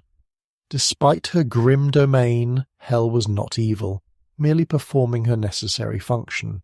Fenrir's binding was the most complex and tragic. The wolf grew rapidly in Asgard, and only Tyr was brave enough to feed him. The gods tried to bind Fenrir with 2 great chains, Lading and Dromi. The wolf broke both easily, treating it as a game. The gods commissioned the dwarves to create Gleipnir, a ribbon made from impossible things, the sound of a cat's footfall, the beard of a woman, the roots of a mountain, the sinews of a bear, the breath of a fish, and the spittle of a bird. Gleipnir looked like a silken ribbon, but was stronger than any chain. Fenrir was suspicious, and would only allow himself to be bound if one of the gods placed their hand in his mouth as a pledge. Tyr volunteered, knowing he would lose his hand. When Fenrir found he couldn't break Gleipnir, he bit off Tyr's hand at the wrist. The gods dragged the bound wolf to a remote location, fastened him to a rock with a sword holding his jaws open, and left him to howl until Ragnarok. Loki's most spiteful act began with simple vandalism. One night he cut off all of Sif's beautiful golden hair while she slept. Thor's wife woke bald and weeping. Thor threatened to break every bone in Loki's body unless he fixed this. Loki promised to get the dwarves to make new golden hair that would grow on Sif's head like living hair. Loki went to the sons of Ivaldi, master craftsmen among the dwarves. They created not only golden hair for Sif, but also Skidbladnir, the best of all ships, and Gungnir, a spear that never missed its mark. Pleased with these treasures, Loki was returning to Asgard when he encountered two other dwarves, Brokkr and Eitri. Loki boasted that the sons of Ivaldi were the best smiths among dwarves. Brokkr challenged this, claiming he and his brother could make better gifts. Loki bet his head that they couldn't. The brothers went to their forge. Loki, worried about losing the bet, transformed into a fly and stung them as they worked, trying to disrupt their concentration. Despite Loki's interference, the brothers created 3 wonders. First was Gullinbursti, a golden boar for Freya that could run faster than any horse. Second was Draupnir, a golden ring for Odin that would produce 8 identical rings every 9th night. Third was Mjolnir, Thor's hammer, though its handle was shorter than intended because Loki's stinging had interrupted the work. The gods judged Mjolnir the greatest treasure, as it would protect Asgard from giants. Loki had lost the bet. Brokkr came to collect Loki's head, but Loki argued he had bet his head, not his neck, and the two couldn't be separated. Frustrated, Brokkr sewed Loki's lips shut with an awl. Loki eventually worked the stitches free, but the scars remained. After the peace with the Vanir and the rebuilding of Asgard's walls, the gods experienced a time of prosperity and relative harmony. This was their golden age, when they played games in their courtyards and had no want of gold. The halls of Asgard rang with laughter and song. The gods held great feasts where the mead flowed endlessly from magical vessels. Even the tensions between individual gods seemed manageable, more like family squabbles than serious conflicts. Each god established their own hall, reflecting their nature and interests. These halls were not mere buildings, but expressions of divine power. Gladsheim stood as Odin's great temple, with Valhalla as its most famous chamber. The roof of Valhalla was tiled with golden shields that gleamed like a second sun. The rafters were spears of ashwood, straight and strong. Every evening the Einherjar would feast on the boar Saehrimnir, who would be resurrected each dawn to be slaughtered again at dusk. The cook in Valhalla was named Andrimnir. He boiled Saehrimnir in the magical cauldron Eldrimnir. The meat was always perfect, never tough or overdone. The fat was sweet, the flesh tender. Warriors who had perhaps never tasted such fine food in life ate like kings in death. They drank mead that flowed from the udder of Hydrun, the goat who fed on Yggdrasil's leaves. This mead was stronger than any earthly brew, but never caused sickness or lasting drunkenness. Thor's hall, Bilskirnir, was the largest in Asgard with its 540 rooms. Each room could house a family comfortably.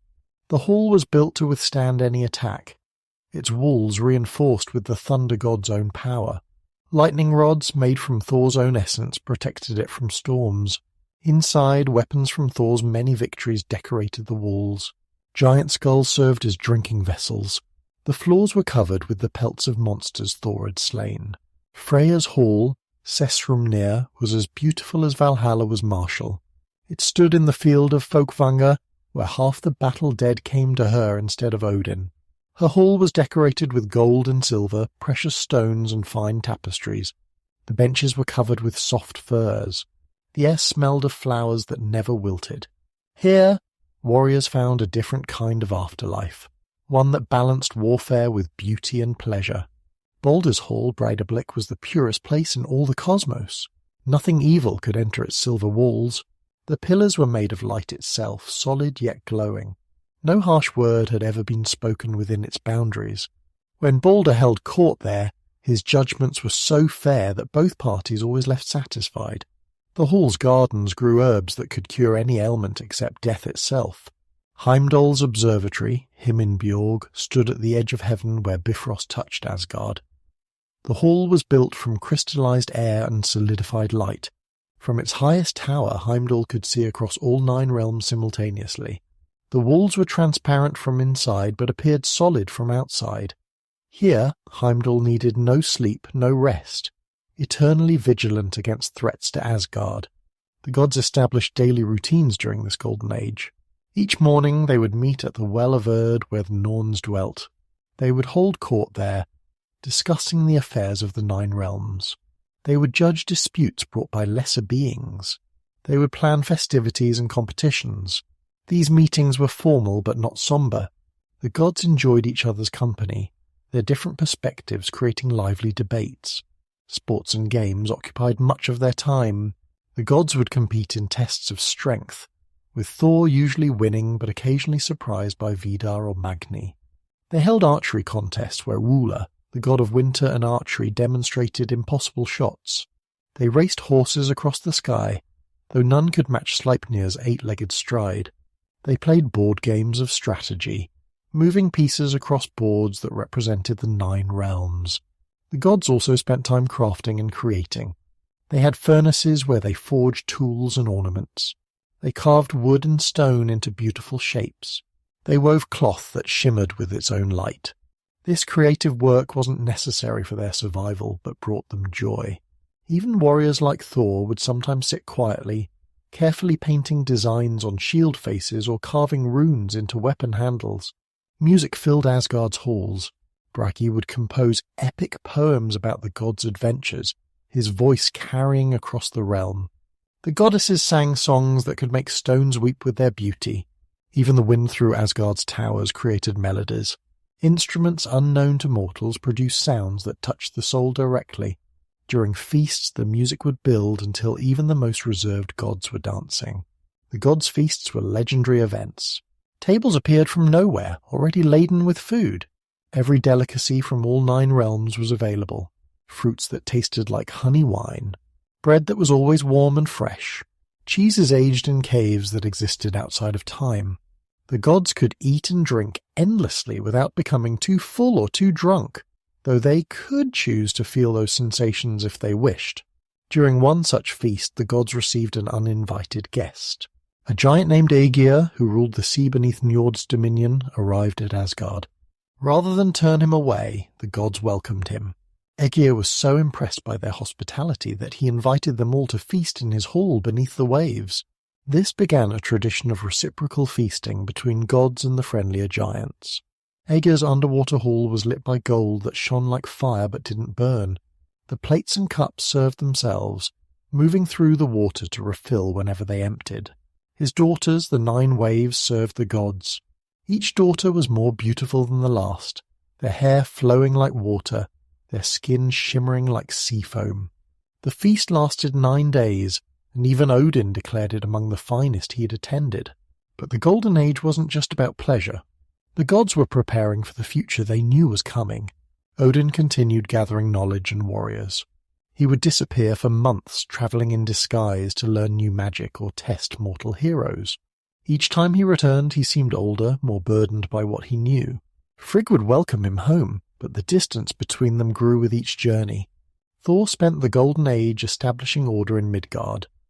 He would travel across the mortal realm, slaying monsters that threatened human settlements. He established boundaries that giants couldn't cross. He taught humans how to defend themselves. His chariot's thunder became a comfort to mortals, telling them their protector was near. Children would leave offerings of porridge for him, which he would accept with surprising gentleness. Freyr and Freya introduced agriculture to humanity during this time. They taught mortals which plants to cultivate, how to read the seasons, when to plant and harvest. They showed humans how to domesticate animals, how to breed for desired traits. Under their guidance, humanity moved from mere survival to prosperity. Villages grew into towns, populations increased, civilization began to flourish. The dwarves were particularly active during the Golden Age. Their forges never cooled as they created wonder after wonder. They made jewelry that could change the wearer's fate. They forged weapons that could cut through anything. They built devices that defied understanding, mechanisms that seemed to think for themselves. The gods would trade with them, offering divine favours for their creations. One group of dwarves created a gift for each of the major gods without being asked. For Odin, they made a throne called Lidskjalf, from which he could see everything happening in all 9 realms. For Thor, they made iron gloves that allowed him to catch his hammer no matter how hot it became from lightning. For Freya, they made a sword that fought by itself, so skilled that it could defeat any opponent without its wielder touching it. The Light Elves of Alfheim contributed their own gifts to the Golden Age. They were master gardeners who helped Idun tend the golden apples. They could make flowers bloom in winter and snow fall in summer, Their music could heal wounds and mend broken hearts. They would sometimes visit Asgard for festivals, their presence making everything brighter and more joyful.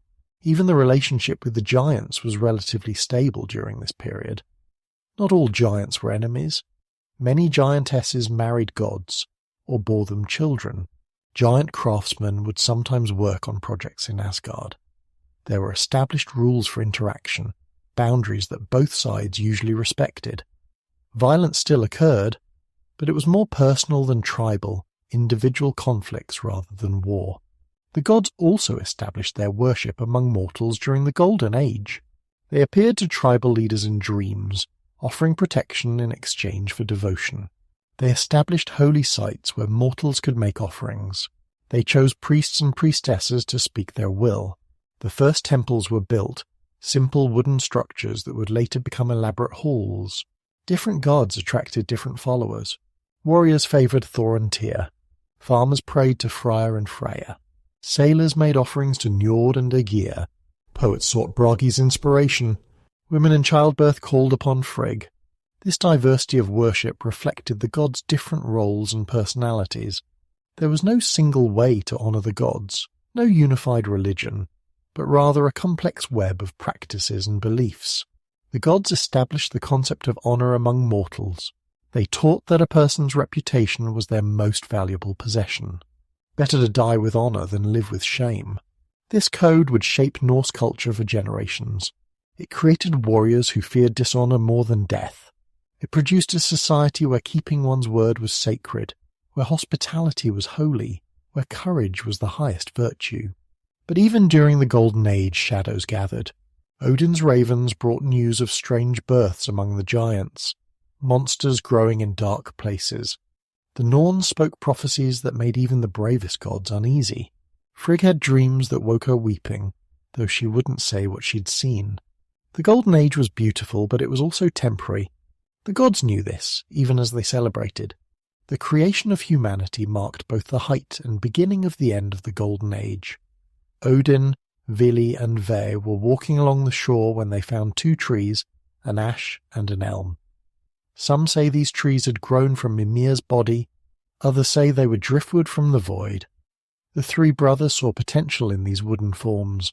Odin breathed life into the wood, giving them breath and souls. Vili gave them consciousness and movement. Ve gave them speech, hearing and sight. The ash became the first man, whom they named Ask. The elm became the first woman, whom they named Embla. These were the ancestors of all humanity, created not as servants but as independent beings with their own will. The gods gave Ask and Embla Midgard as their home.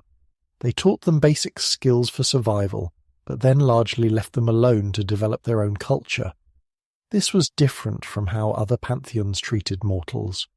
The Norse gods didn't demand constant worship or obedience. They valued independence and strength, even in their creations. As humanity multiplied and spread across Midgard, the gods watched with interest. Some humans displayed exceptional courage or wisdom.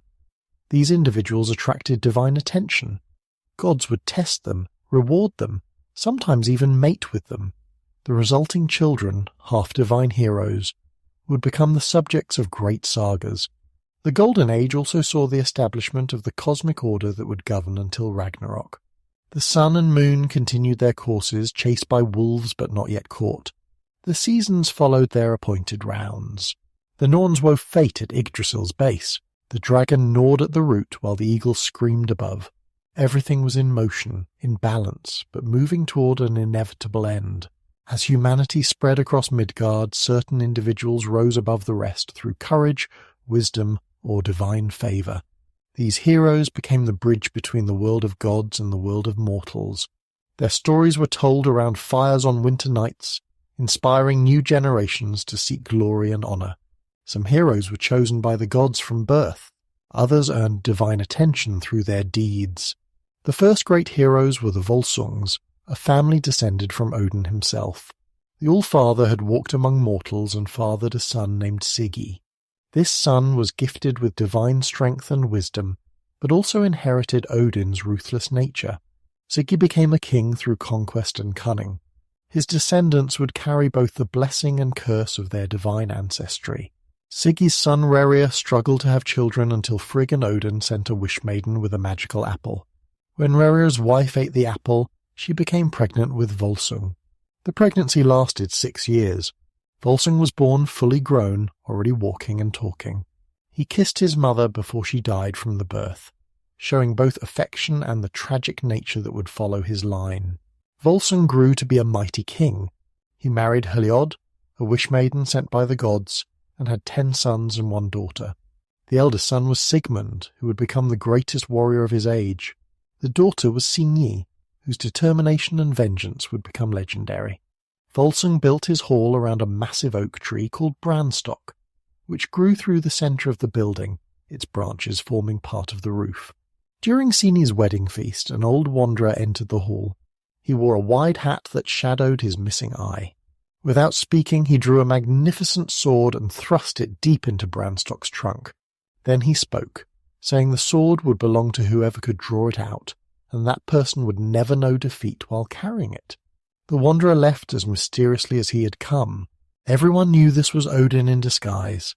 Every man at the wedding tried to pull the sword free, kings and princes strained against it. Warriors who could bend iron bars failed to move it even slightly. Finally, Sigmund stepped forward.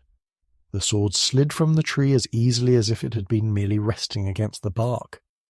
This sword, Gram, would make Sigmund invincible in battle for many years. Signy's new husband, King Siggeir, coveted the sword. He offered to buy it for 3 times its weight in gold. When Sigmund refused, Siggeir's envy turned to hatred. He invited Volsung and his sons to visit his kingdom, planning treachery. Despite Signy's warnings, Volsung accepted the invitation, saying he had never fled from danger and wouldn't start now. Siggeir ambushed the Volsungs with an overwhelming force. Volsung died fighting, taking many enemies with him. His 10 sons were captured and bound to logs in the forest, left for wild beasts. Each night a she-wolf came and ate one brother. This wolf was actually Siggeir's mother, a shapeshifter who delighted in cruelty. On the 10th night, only Sigmund remained. Signy had secretly smeared honey on Sigmund's face. When the wolf came to eat him, she licked the honey. Sigmund bit her tongue and held on. In her struggle to escape, the wolf pulled so hard that Sigmund's bonds broke. He killed the wolf by ripping out her tongue, causing Siggeir's mother to die. Sigmund escaped into the forest, where he lived as an outlaw waiting for revenge. Signy spent years planning vengeance for her father and brothers. She sent her sons to Sigmund to train as warriors, but they were too weak. In desperation, she used magic to exchange shapes with the sorceress. In this disguise, she went to Sigmund and spent 3 nights with him. The son born from this union was Sinfjotli, a child of pure Volsung blood, though neither father nor son initially knew their true relationship. Sinfjotli was fierce from birth. At 10 years old, he passed every test that had broken Signy's other sons. Sigmund trained him in the forest, and together they became werewolves for a time, learning the ways of wolves to become better warriors. When they finally attacked Siggeir, they burned his hall with him inside. Signy revealed the truth about Sinfjotli's parentage, then walked into the flames to die with her husband, having completed her vengeance but unable to live with what she had done. Sigmund went on to have many adventures. He married Borghild and ruled as king, but Sinfjotli killed Borghild's brother in a dispute, and she poisoned him in revenge. Sigmund later married Hjordis, a young woman also courted by another king. This rival king attacked Sigmund with an army. During the battle, Odin himself appeared with his spear. When Sigmund struck the spear with Gram, the sword shattered. Odin had withdrawn his favour. Sigmund died from his wounds, but not before telling Hjordis to save the sword fragments for their unborn son. That son was Sigurd, the greatest hero of the North. Raised by Regan the dwarf, Sigurd learned languages, runes, music, and smithing. When he came of age, Regan reforged Gram from its fragments. The restored sword was so sharp it could cut an anvil in half. It could slice through wool floating downstream. With this sword, Sigurd would perform deeds that would echo through all the ages of the world. Regan told Sigurd about his brother Fafnir, who had transformed into a dragon to guard a cursed treasure. This treasure, including the ring and Varanot, had been paid as compensation for the accidental killing of their brother Otter. The gold carried a curse that brought death to all who possessed it. Fafnir had killed their father for it and now lay on it in dragon form, growing more monstrous each year. Sigurd dug a pit in the path Fafnir took to drink water. When the dragon crawled over the pit, Sigurd thrust Gram up into his heart. As Fafnir died, he warned Sigurd about the curse and about Regin's plan to betray him. When Sigurd roasted Fafnir's heart for Regin, he touched it to see if it was done and burned his finger. Putting it in his mouth, he tasted dragon blood and suddenly understood the speech of birds. The birds warned Sigurd that Regin planned to kill him.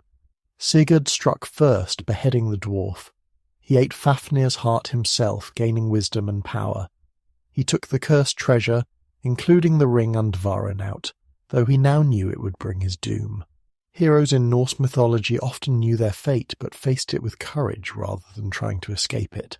On a mountain surrounded by flame, Sigurd found a sleeping warrior. Cutting away the armour, he discovered it was a woman, the Valkyrie Brynhild. Odin had cursed her to sleep until a man who knew no fear woke her. Sigurd had never learned fear, so his kiss broke the spell. They fell in love and swore oaths to each other. Sigurd gave her Anvaranut as a betrothal gift, not telling her about the curse. But the Norns had woven a different fate. Sigurd came to the court of the Jötungs, where Queen Grimhild used magic to make him forget Brynhild and fall in love with her daughter Gudrun. He married Gudrun and swore blood brotherhood with her brother Gunnar. When Gunnar wanted to marry Brynhild, Sigurd helped him, using magic to take Gunnar's shape and ride through the flames again. Brynhild, deceived, married Gunnar. When Brynhild learned of the deception, her rage was terrible. She demanded Sigurd's death as the price for the betrayal. Gunnar and his brothers were bound by oath not to harm Sigurd, but their younger brother Guttorm had sworn no such oath. They gave him wolf and snake meat to drive him mad, and he stabbed Sigurd in his sleep. Sigurd woke long enough to throw Gram, killing Guttorm before dying himself. Brynhild's laughter at Sigurd's death was so terrible it made the walls shake. But her laughter turned to weeping that was even more frightening. She revealed she had always loved only Sigurd and killed herself with his sword, asking to be burned on the same pyre. The cursed treasure passed to Gudrun, bringing more tragedy to all who touched it. Other heroes rose in different parts of Midgard. Starkad was blessed and cursed by the gods at birth. Thor gave him the strength of 3 men and a lifespan of 3 generations. But Odin cursed him to commit a terrible crime in each lifetime. Starkad became the greatest warrior of his age, but also performed deeds that haunted him. He served kings and betrayed them. He won impossible battles and committed unforgivable murders. Ragnar Lodbrok claimed descent from Sigurd and Brynhild. He won his strange surname meaning hairy breeches by wearing protective pants made from magical fur when he killed a serpent to win his first wife. He became a legendary raider and king, father to sons who would become even more famous. His death in a snake pit, thrown there by King Aela of Northumbria, would inspire his sons to lead the great heathen army that would conquer much of England. Beowulf of the Geats, though his story was told more in southern lands, embodied the Norse heroic ideal. He fought the monster Grendel with his bare hands, tearing off the creature's arm. He dove into a mere to fight Grendel's mother in her underwater hall. In his old age he died fighting a dragon, protecting his people even at the cost of his life. His story showed that a hero's duty never ended, only with death. The Shield Maidens were women who chose the warrior's path. They fought alongside men, earning respect through skill and courage. Havor demanded her cursed sword Tyrfing from her father's grave, speaking with his ghost until he surrendered the weapon. Thornbjorg led a fleet of ships in battle. These women proved that heroism wasn't limited by gender in Norse culture. Heroes often interacted directly with gods. Thor would sometimes travel with mortal companions. Odin would appear to test heroes or give them advice. Freya might teach a hero magic. These interactions were dangerous. Divine attention was as likely to bring doom as glory. The gods used mortals for their own purposes, and those purposes didn't always align with mortal happiness. The concept of fate dominated heroic stories. Heroes often knew how they would die, but faced it bravely anyway. Knowing one's doom and walking toward it with open eyes was considered the highest form of courage. This wasn't fatalism, but active acceptance. Heroes chose to be worthy of their fate rather than trying to escape it. Beyond the ordered realms of gods and mortals, chaos stirred in many forms. Giants were the most numerous threat, descendants of Ymir who remembered the gods' first crime. But other monsters existed too, unique beings of immense power that threatened the cosmic order. These creatures weren't merely dangerous animals, but embodiments of destructive forces that could unmake creation itself. The giants of Jotunheim came in countless varieties. Mountain giants were made of stone and ice, their bodies part of the landscape itself. When they moved, avalanches followed. When they spoke, their voices were thunder echoing through valleys. They were ancient, some claiming to remember the void before creation. Their knowledge was deep but alien, incomprehensible to younger beings. Utgard Loki, the giant king who had humiliated Thor with illusions, ruled from a fortress that defied physical laws. Distances within it changed based on the visitor's intentions. Rooms existed in multiple places simultaneously. Time flowed differently in different halls. This wasn't mere magic, but a fundamental difference in how giants experienced reality. They were closer to the primordial chaos from which everything emerged. Some giants were shapeshifters of incredible skill.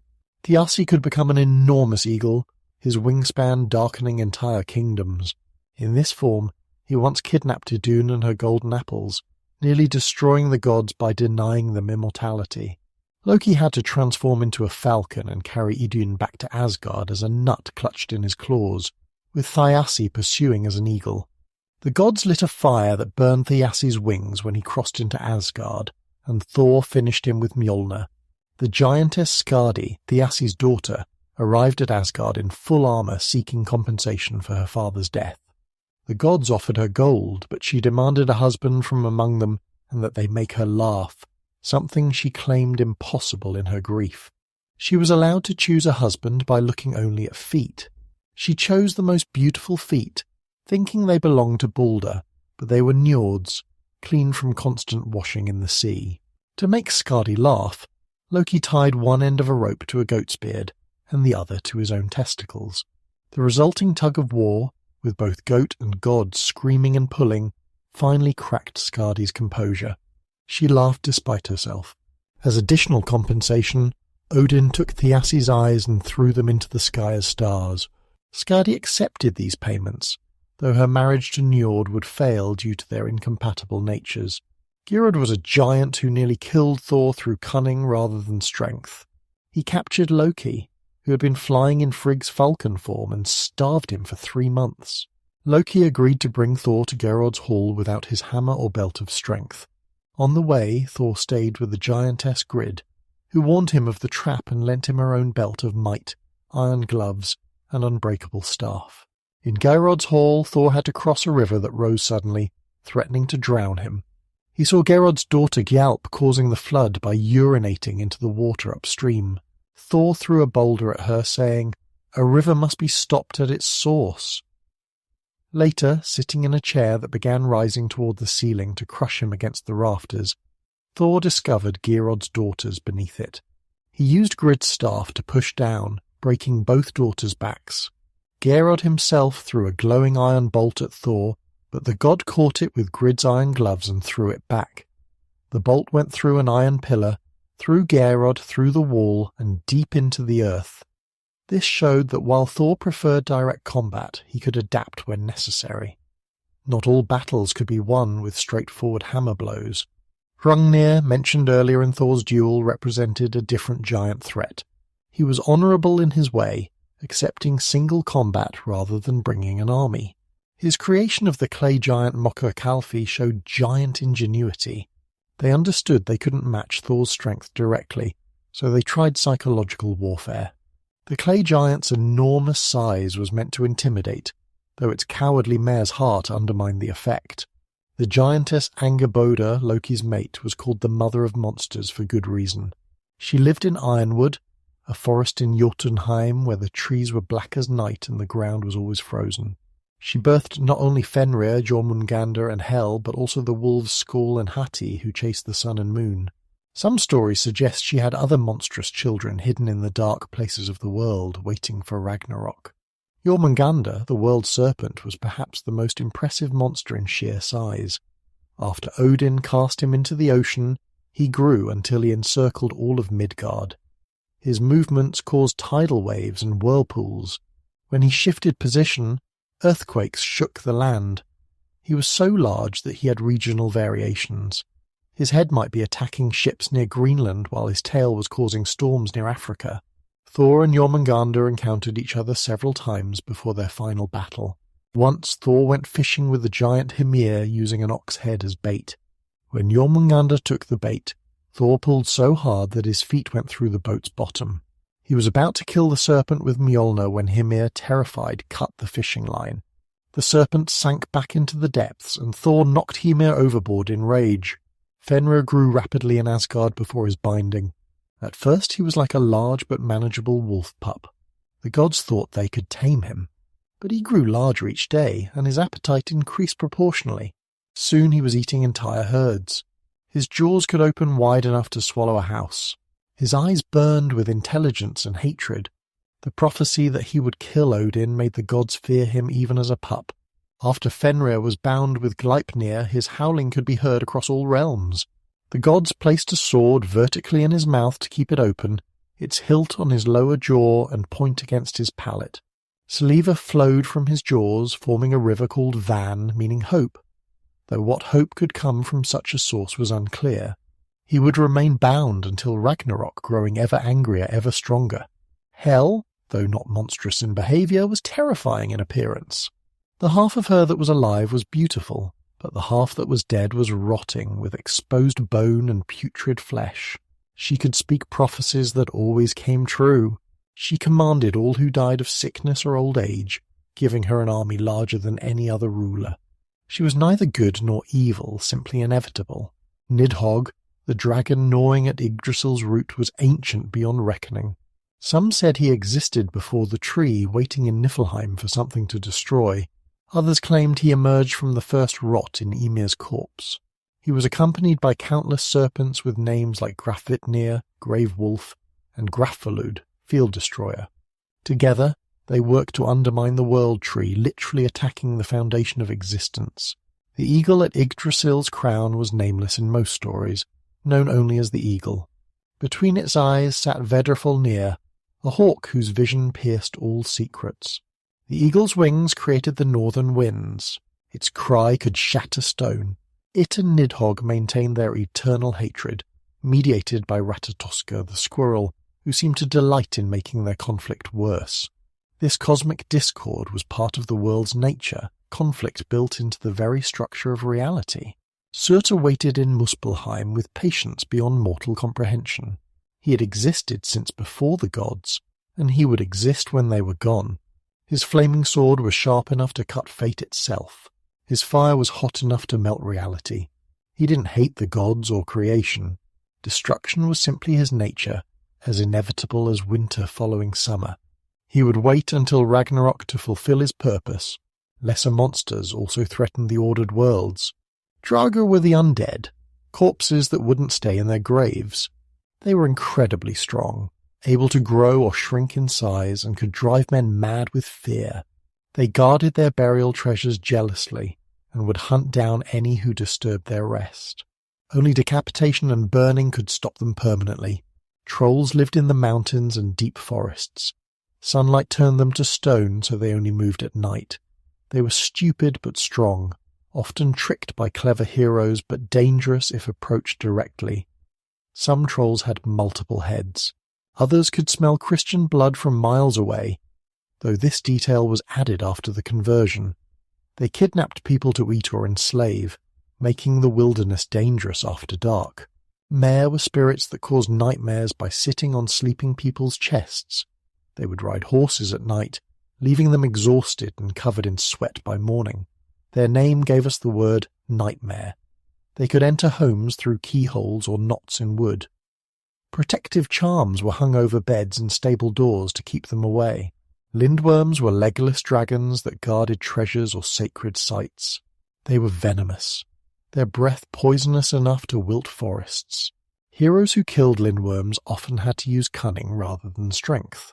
Some stories told of lindworms that were transformed humans, cursed for greed or oath-breaking. They retained human intelligence, making them especially dangerous. The kraken was a sea monster so large it was mistaken for an island. Ships would anchor to it and sailors would go ashore only to drown when it submerged. Its tentacles could pull entire ships under.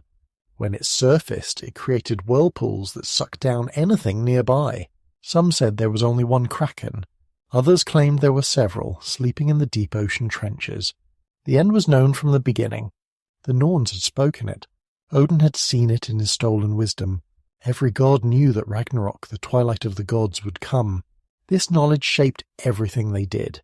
They were not building an eternal kingdom, but preparing for a final battle they knew they would lose. This gave their actions a tragic nobility. Courage in the face of certain doom. The first signs would be moral decay among humans. Brothers would kill brothers for greed. Fathers would abandon their children. Oaths would mean nothing. Honor would be forgotten. Wars would rage across Midgard with no righteous cause, only bloodlust and greed. This age would be called the Axe Age, the Sword Age, the Wind Age, the Wolf Age.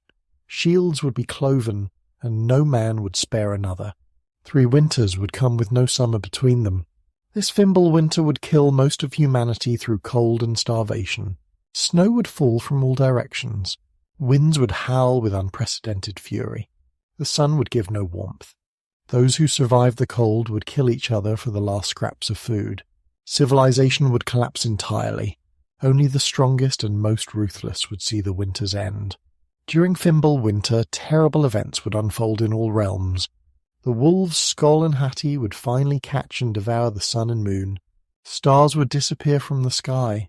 The earth would tremble so violently that trees would be uprooted and mountains would fall. All bonds would break. All fetters would snap. The terrible wolf Fenrir would break free from Gleipnir.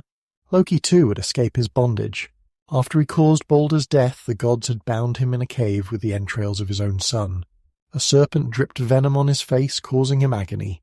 His wife Sigyn held a bowl to catch the venom, but when she had to empty it, the drops that hit Loki made him writhe so violently that the earth shook.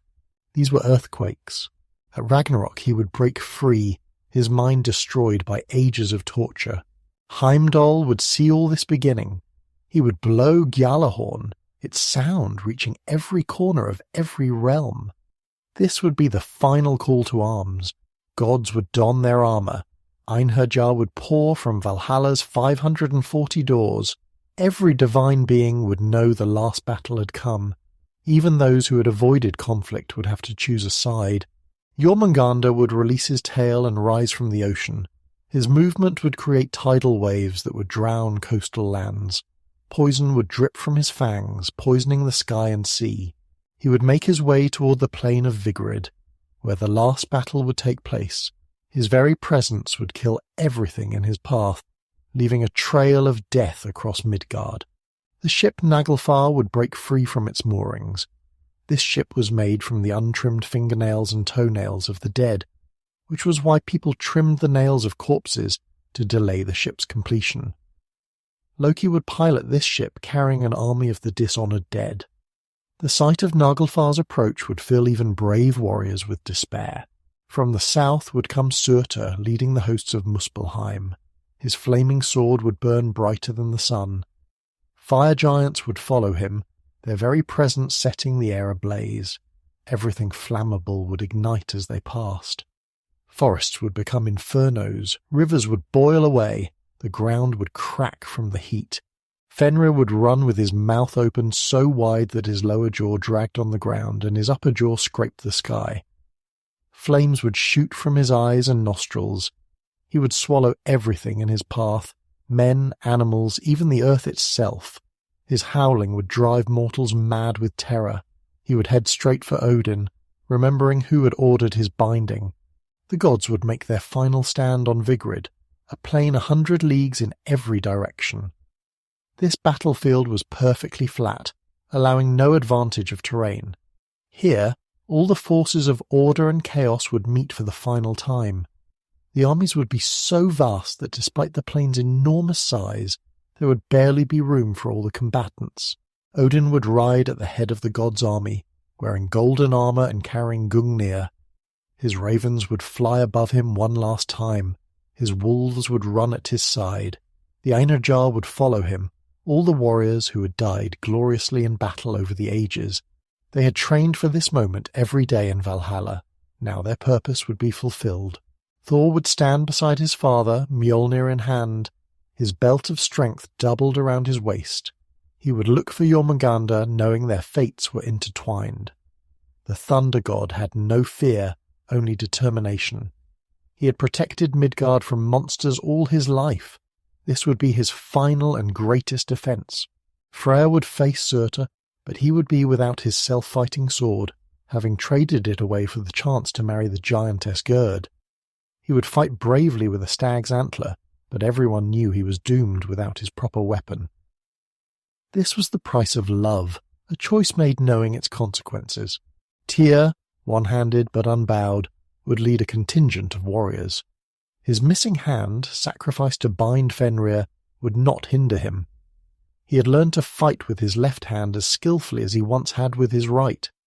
Justice and courage needed no physical completeness. Heimdall would abandon his post at Bifrost for the first time. The Rainbow Bridge would no longer matter after this day. He would seek out Loki, the two of them destined to be each other's doom. The Watchman and the Trickster, Order and Chaos, would finally settle their long antagonism. Vidar would stand silent as always, wearing his thick boot made from all the discarded shoe leather in history. He knew his moment would come after his father fell. He had prepared for this single action his entire existence. His silence was not weakness, but focused preparation. The battle would begin when the armies met. The clash would be so loud that the sound would shatter what remained of mortal dwellings. Steel would meet steel. Divine weapons would strike against giant flesh. Magic would war with magic. The ground would become muddy with blood from all types of beings. Odin would charge directly at Fenrir. The wolf had grown even larger since breaking free, his jaws now able to swallow the world. Odin would thrust with Gungnir, the spear that never missed, but Fenrir's rage made him unstoppable. The wolf would catch Odin in his jaws and swallow the All-Father whole. The king of gods would die as he had always known he would. Immediately Vidar would avenge his father. He would place his thick boot on Fenrir's lower jaw and grab the upper jaw with his hands. With strength almost equal to Thor's, he would tear the wolf apart, ripping him in half from jaw to tail. Fenrir would die, but too late to save Odin. Thor would find Jormungandr amid the battle. Their fight would be cataclysmic. The serpent would spray poison that would burn through armor and flesh. Thor would strike with Mjolnir again and again, each blow shaking all 9 realms. Finally he would land a killing blow to the serpent's skull, crushing it entirely.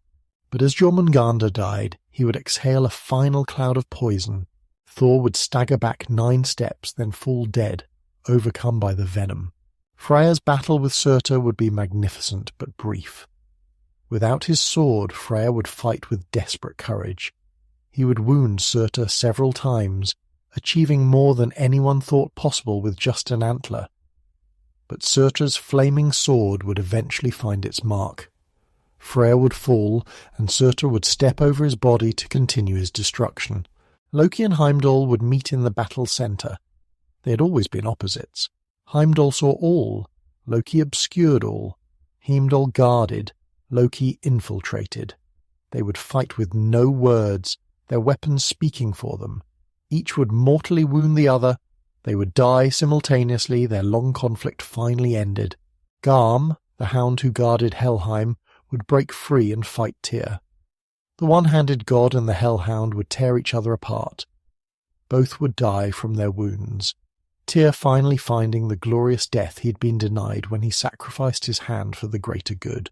As gods and giants fell, Surtur would raise his flaming sword for the final act. He would thrust it into the ground, and fire would erupt from the earth's core. The world tree itself would catch fire. The flames would consume everything. Asgard would burn, Midgard would burn. All 9 realms would become a single inferno.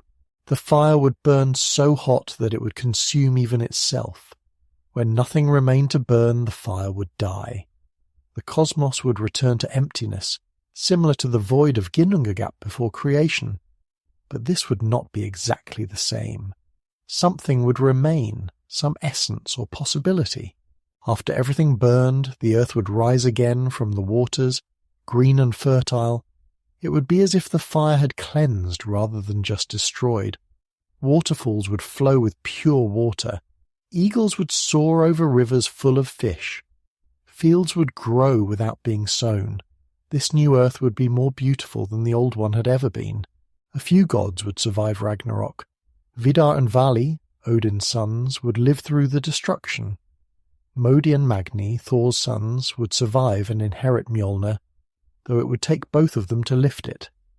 These younger gods would remember the old world, but not be bound by its conflicts and mistakes. Hoder and Balder would return from Helheim, death no longer having meaning after Ragnarok. The brothers would be reconciled, Hoder forgiven for his unwitting role in Balder's death. They would help establish a new order based on wisdom and light rather than war and preparation for war. These surviving gods would meet at Idavol, where Asgard once stood. They would find golden chess pieces in the grass, remnants of the games the old gods played. They would sit and speak of what had been, remembering both the glory and the mistakes. They would have the chance to build something better. 2 humans would also survive hidden in Yggdrasil's trunk during the burning. Their names would be Lif and Lifthrasir, meaning life and striving for life. They had fed on morning dew and remained untouched by the fire. They would emerge into the new world and repopulate it. Their descendants would know of the gods only through stories. The new sun would be born before the old one was swallowed. The sun's daughter, more beautiful than her mother, would follow the same path across the sky. The cosmos would have light and warmth again. Time would resume its cycle, but without the wolves chasing the celestial bodies. Some prophecies suggested that a new ruler would come, one more powerful than Odin had been. This figure was never named in the surviving stories, leading to much speculation. Some saw this as influence from Christian monks who recorded the myths. Others believed it represented a power beyond the gods, perhaps fate itself taking physical form. The final battle raged across Vigrid with a fury that made all previous conflicts seem like children's games. Every moment brought new tragedy, new heroism, new endings. The plain became a tapestry of individual struggles within the greater war. Warriors who had trained for centuries in Valhalla fought their last battles. Giants who had nursed grievances since Ymir's death took their revenge. Monsters broke all constraints and revealed their true terrible natures. The Enerjar fought with perfect coordination, their daily battles in Valhalla having prepared them for this moment. They formed shield walls that held against overwhelming numbers. They executed complex maneuvers without verbal commands, each warrior knowing their role instinctively. But for every giant they killed, 2 more seemed to take its place. For every monster that fell, another horror emerged from the chaos. Freya led her warriors from Folkvanger with deadly grace. She rode her chariot pulled by giant cats, now revealed as lynxes the size of horses. Her warriors were different from Odin's Einherjar. Where Valhalla's warriors fought with brutal efficiency, Folkvanger's fought with an almost artistic elegance. They danced through battle, their weapons finding gaps in armor as if guided by poetry rather than training. The Valkyries descended from the sky, no longer choosing the slain but fighting alongside them. Their spears blazed with divine light. Their armor sang as they moved. They fought with a fury born of witnessing countless deaths, of carrying so many souls to their final rest. Now they would have their own endings, their own glory. Njord commanded the forces of the sea, though what ocean meant in this final battle was unclear. Water rose from nowhere, drowning combatants. Waves crashed across the plain despite being nowhere near any shore. Sea monsters that had hidden in the deepest trenches emerged to fight for their lord. The boundary between sea and land dissolved in the chaos. The dwarves emerged from their underground halls bringing weapons they had forged in secret for this day. Hammers that could shatter mountains, swords that could cut through divine armor, shields that could withstand dragon fire. They had known this day would come and had prepared accordingly. Their small stature meant nothing when their weapons could fell giants. The light elves of Alfheim fought with magic rather than steel. They wove illusions that confused enemies. They healed wounded gods mid-battle. They sang songs that gave courage to the frightened and sapped the will of opponents. Their beauty was a weapon itself, distracting enemies at crucial moments. But for all the valour of the gods' forces, the army of chaos was overwhelming. Frost giants froze entire sections of the battlefield, turning the blood mud into treacherous ice. Fire giants set warriors ablaze with their mere presence. Mountain giants threw boulders the size of houses. Storm giants called down lightning that struck friend and foe alike. The dishonoured dead that Loki brought on Naglfar fought without fear or honour. They had nothing to lose, no reputation to maintain. They used every dirty trick, every forbidden tactic. They attacked from behind, played dead to draw enemies close, switched sides mid-battle to create confusion.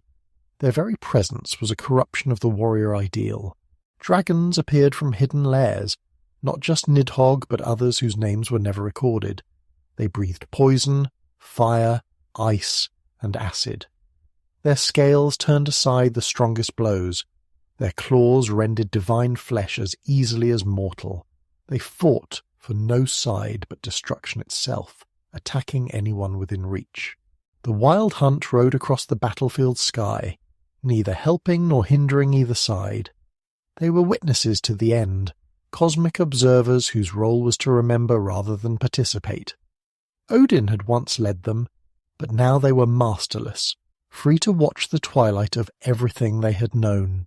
As the individual battles raged, the cosmos itself began to unravel. The roots of Yggdrasil started to wither. The well of Erd boiled dry. The Norns stopped weaving fate because there was no future left to weave. The very concept of destiny dissolved. For the first time since creation, actions had no predetermined consequences. Mountains walked like giants, because the distinction between living and non-living was breaking down. Rivers flowed uphill. The dead rose without necromancy, simply because death had lost its meaning. Reality's rules, established at creation, ceased to function. This was not just the death of beings, but the death of existence as it had been defined. The Rainbow Bridge finally shattered completely, its fragments falling like multicoloured stars. Each piece that hit the ground exploded in a burst of light and sound. The connection between realms was severed. Each world became isolated in its final moments, dying alone despite the shared apocalypse. In Midgard, the few humans who had survived Fimbulwinter witnessed impossible sights. The sky cracked like broken pottery. The sea boiled away, revealing ancient things that should have remained hidden. Mountains melted like ice in summer. The ground opened in chasms that had no bottom. Those humans who still lived went mad from what they saw, their minds unable to process the unmaking of everything. Helheim's gates burst open, and all the dead poured out, not to fight but simply because there was nowhere else to go. The distinction between life and death meant nothing when existence itself was ending. Ghosts walked beside the living. The living became ghost-like, the boundary between states of being dissolved. In Jotunheim, the giants' homeland crumbled. Their ancient halls, built before the gods existed, finally fell.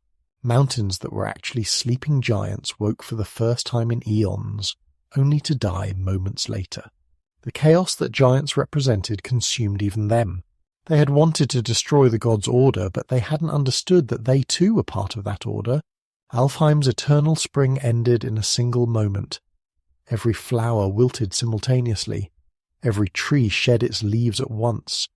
The light elves' luminous beauty dimmed and went out like candles in a wind. Their magic failed. Their songs became screams. Paradise died as surely as everything else. Svartalfheim's forges went cold for the first time since their creation. The dwarves' hammers fell silent. Metal became unmalleable. Stone wouldn't yield to tools. The fundamental ability to craft and create disappeared. The dwarves stood helpless as their underground halls collapsed, their greatest works crumbling to dust. Vanaheim, realm of the Vanir, dissolved like a dream upon waking. It had always been somehow separate from the other realms, existing partially outside normal reality. Now it simply faded away, taking with it all the nature magic and fertility power it represented. The Vanir gods fighting on Vigrid felt their homeland disappear, and knew their special connection to nature was severed forever. Even Muspelheim and Niflheim, the primal realms of fire and ice, were not immune. Muspelheim's fires began to consume themselves. Niflheim's ice began to melt into nothingness, not water, but void. The fundamental forces that had started creation were ending it. Through all of this, Surtur stood patient and terrible. He had waited since before the gods were born for this moment. His purpose was not to rule or conquer, but to end. When the last god fell, when the last giant died, when the last monster stopped moving, he raised his sword one final time. The blade came down into the earth with the weight of inevitability. Fire erupted not just from the ground, but from the very fabric of space. This was not ordinary fire, but the concept of consumption itself given form. It burned things that shouldn't be able to burn. It consumed emptiness. It devoured time. It ate meaning itself. Yggdrasil caught fire from roots to crown simultaneously. The great tree that had held everything together became a torch lighting the void. Every leaf became a small sun. Every branch became a river of flame. The tree's death scream was the last sound in the cosmos, a note that contained all other sounds, all words ever spoken, all songs ever sung.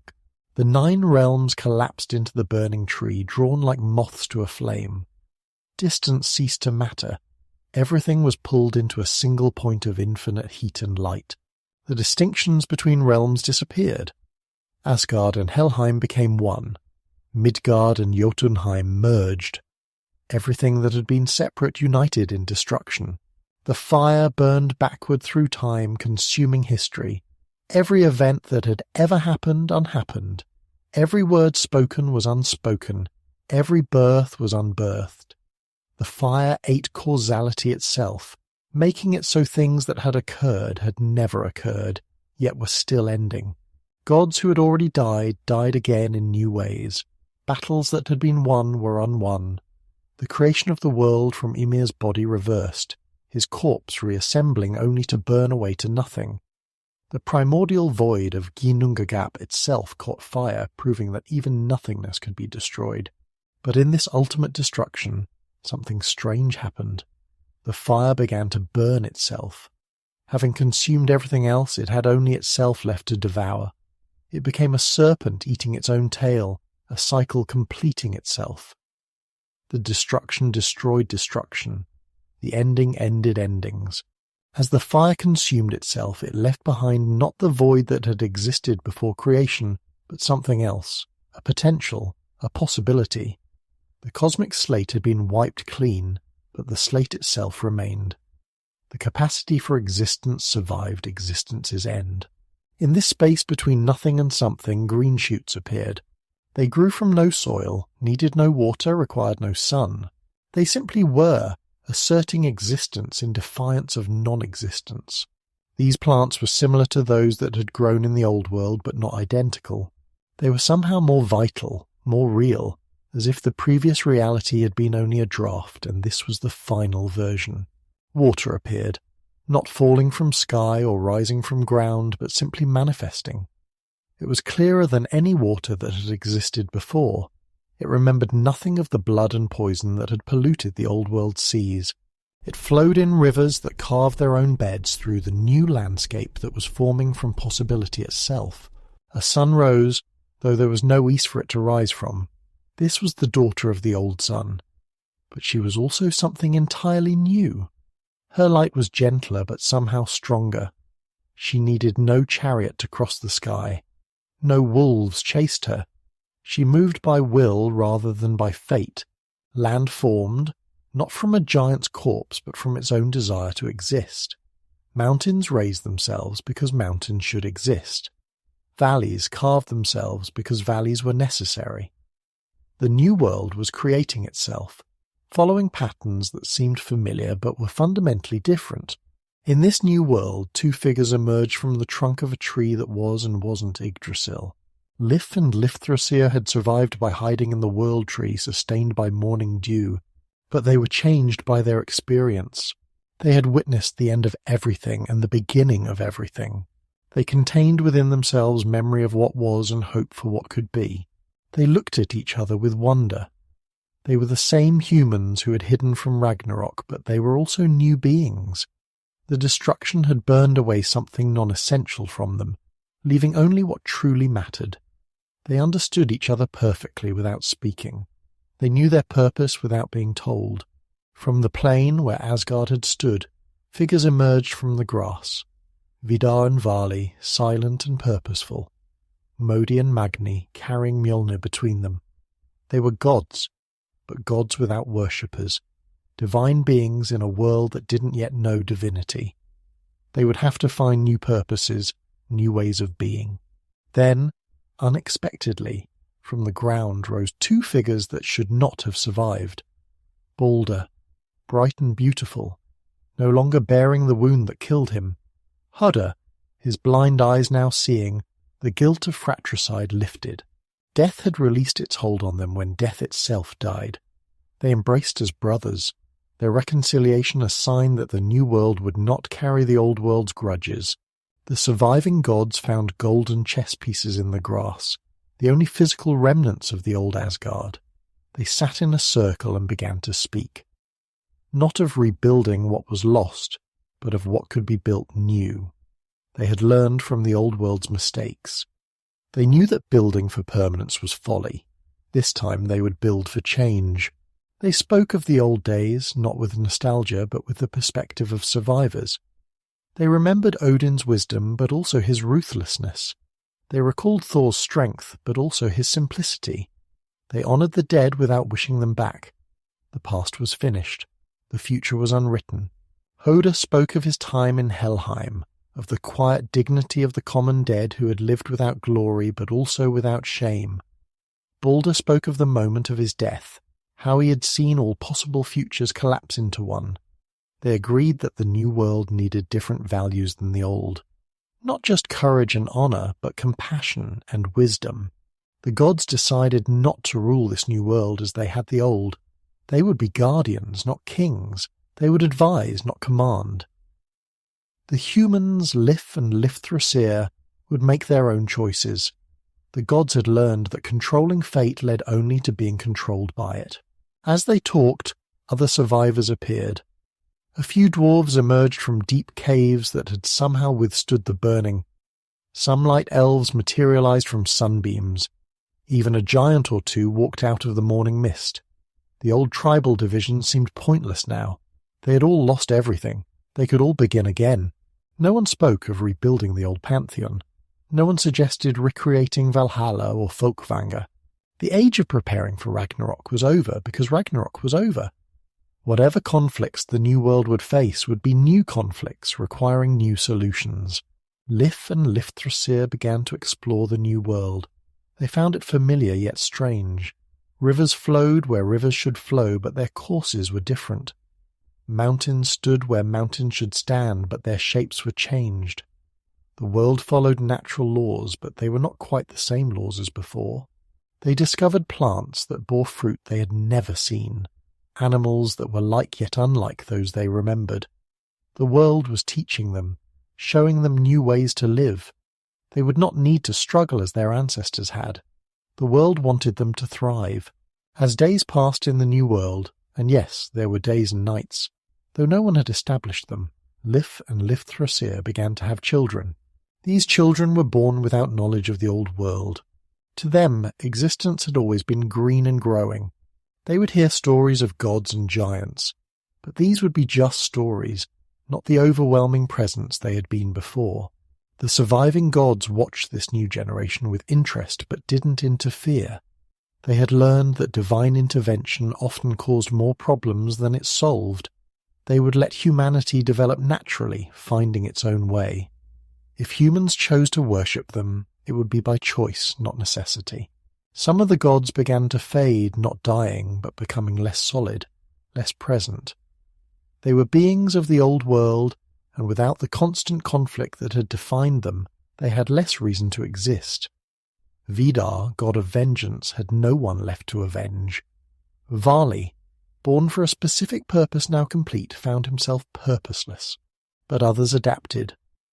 Modi and Magni, gods of courage and strength, found new expressions for their nature. Courage could be the bravery to forgive. Strength could be the power to build rather than destroy. They began teaching the young humans, not as gods to worshippers, but as elders to children. Balder became something new entirely. His death and return had changed him fundamentally. He was still beautiful, still bright, but now his light was different. It didn't blind or overwhelm, it illuminated and warmed.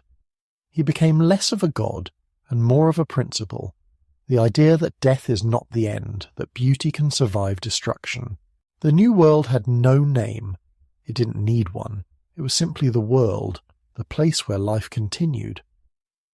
The humans didn't call themselves anything special. They were just people, living, growing, continuing. The elaborate genealogies and tribal names of the old world seemed unnecessary. As the human population grew, they spread across the new world. They found ruins occasionally, strange stones arranged in patterns, metal objects whose purpose was unclear. These were remnants of the old world that had somehow survived or been recreated. The humans treated them as curiosities, not understanding their significance. Stories began to be told around fires at night. Stories of a time when gods walked the earth, when giants threatened the order of things, when heroes fought monsters. But with each telling, the stories changed. Details were added or forgotten, names were altered. The sharp edges of tragedy were softened into lesson and metaphor. The surviving gods didn't correct these evolving stories. They understood that truth and story were different things. The truth of what had happened was less important than the meaning people drew from it. If humans wanted to believe Thor had been stronger than he was, or Odin wiser, what harm was there? The real gods were gone. Only the ideas of them remained. Seasons came to the new world, but they were gentler than before. Winter was cold but not killing. Summer was warm but not scorching. Spring and autumn were long and gradual. The violent extremes of the old world had been smoothed into a comfortable cycle. The world tree or something like it grew in the center of the new world. But this tree was different. It didn't connect 9 realms because there were no longer 9 realms. It was simply a very large tree, beautiful and impressive but not cosmic. Birds nested in its branches. Children played in its shade. It was special because people decided it was special, not because it held reality together. As years became generations, the surviving gods faded more and more. They didn't die but became part of the landscape. Vidar became a mountain, strong and silent. Vali became a wind that brought justice to the wronged. Modi and Magni became principles rather than persons, courage and strength that humans could call upon in times of need. Only Balder and Hoda remained fully present, and even they were changed. They became teachers and guides, helping humans understand the world and themselves. They spoke of the old world not as a golden age to be recreated, but as a cautionary tale. They had been gods. They had seen what godhood led to. They chose to be something else. The new world developed its own mysteries. Who was the unnamed ruler some prophecies spoke of? What was the light that sometimes appeared in the northern sky, dancing in colours that reminded old survivors of Bifrost? Why did certain places feel sacred, as if something important had happened there in a time before time?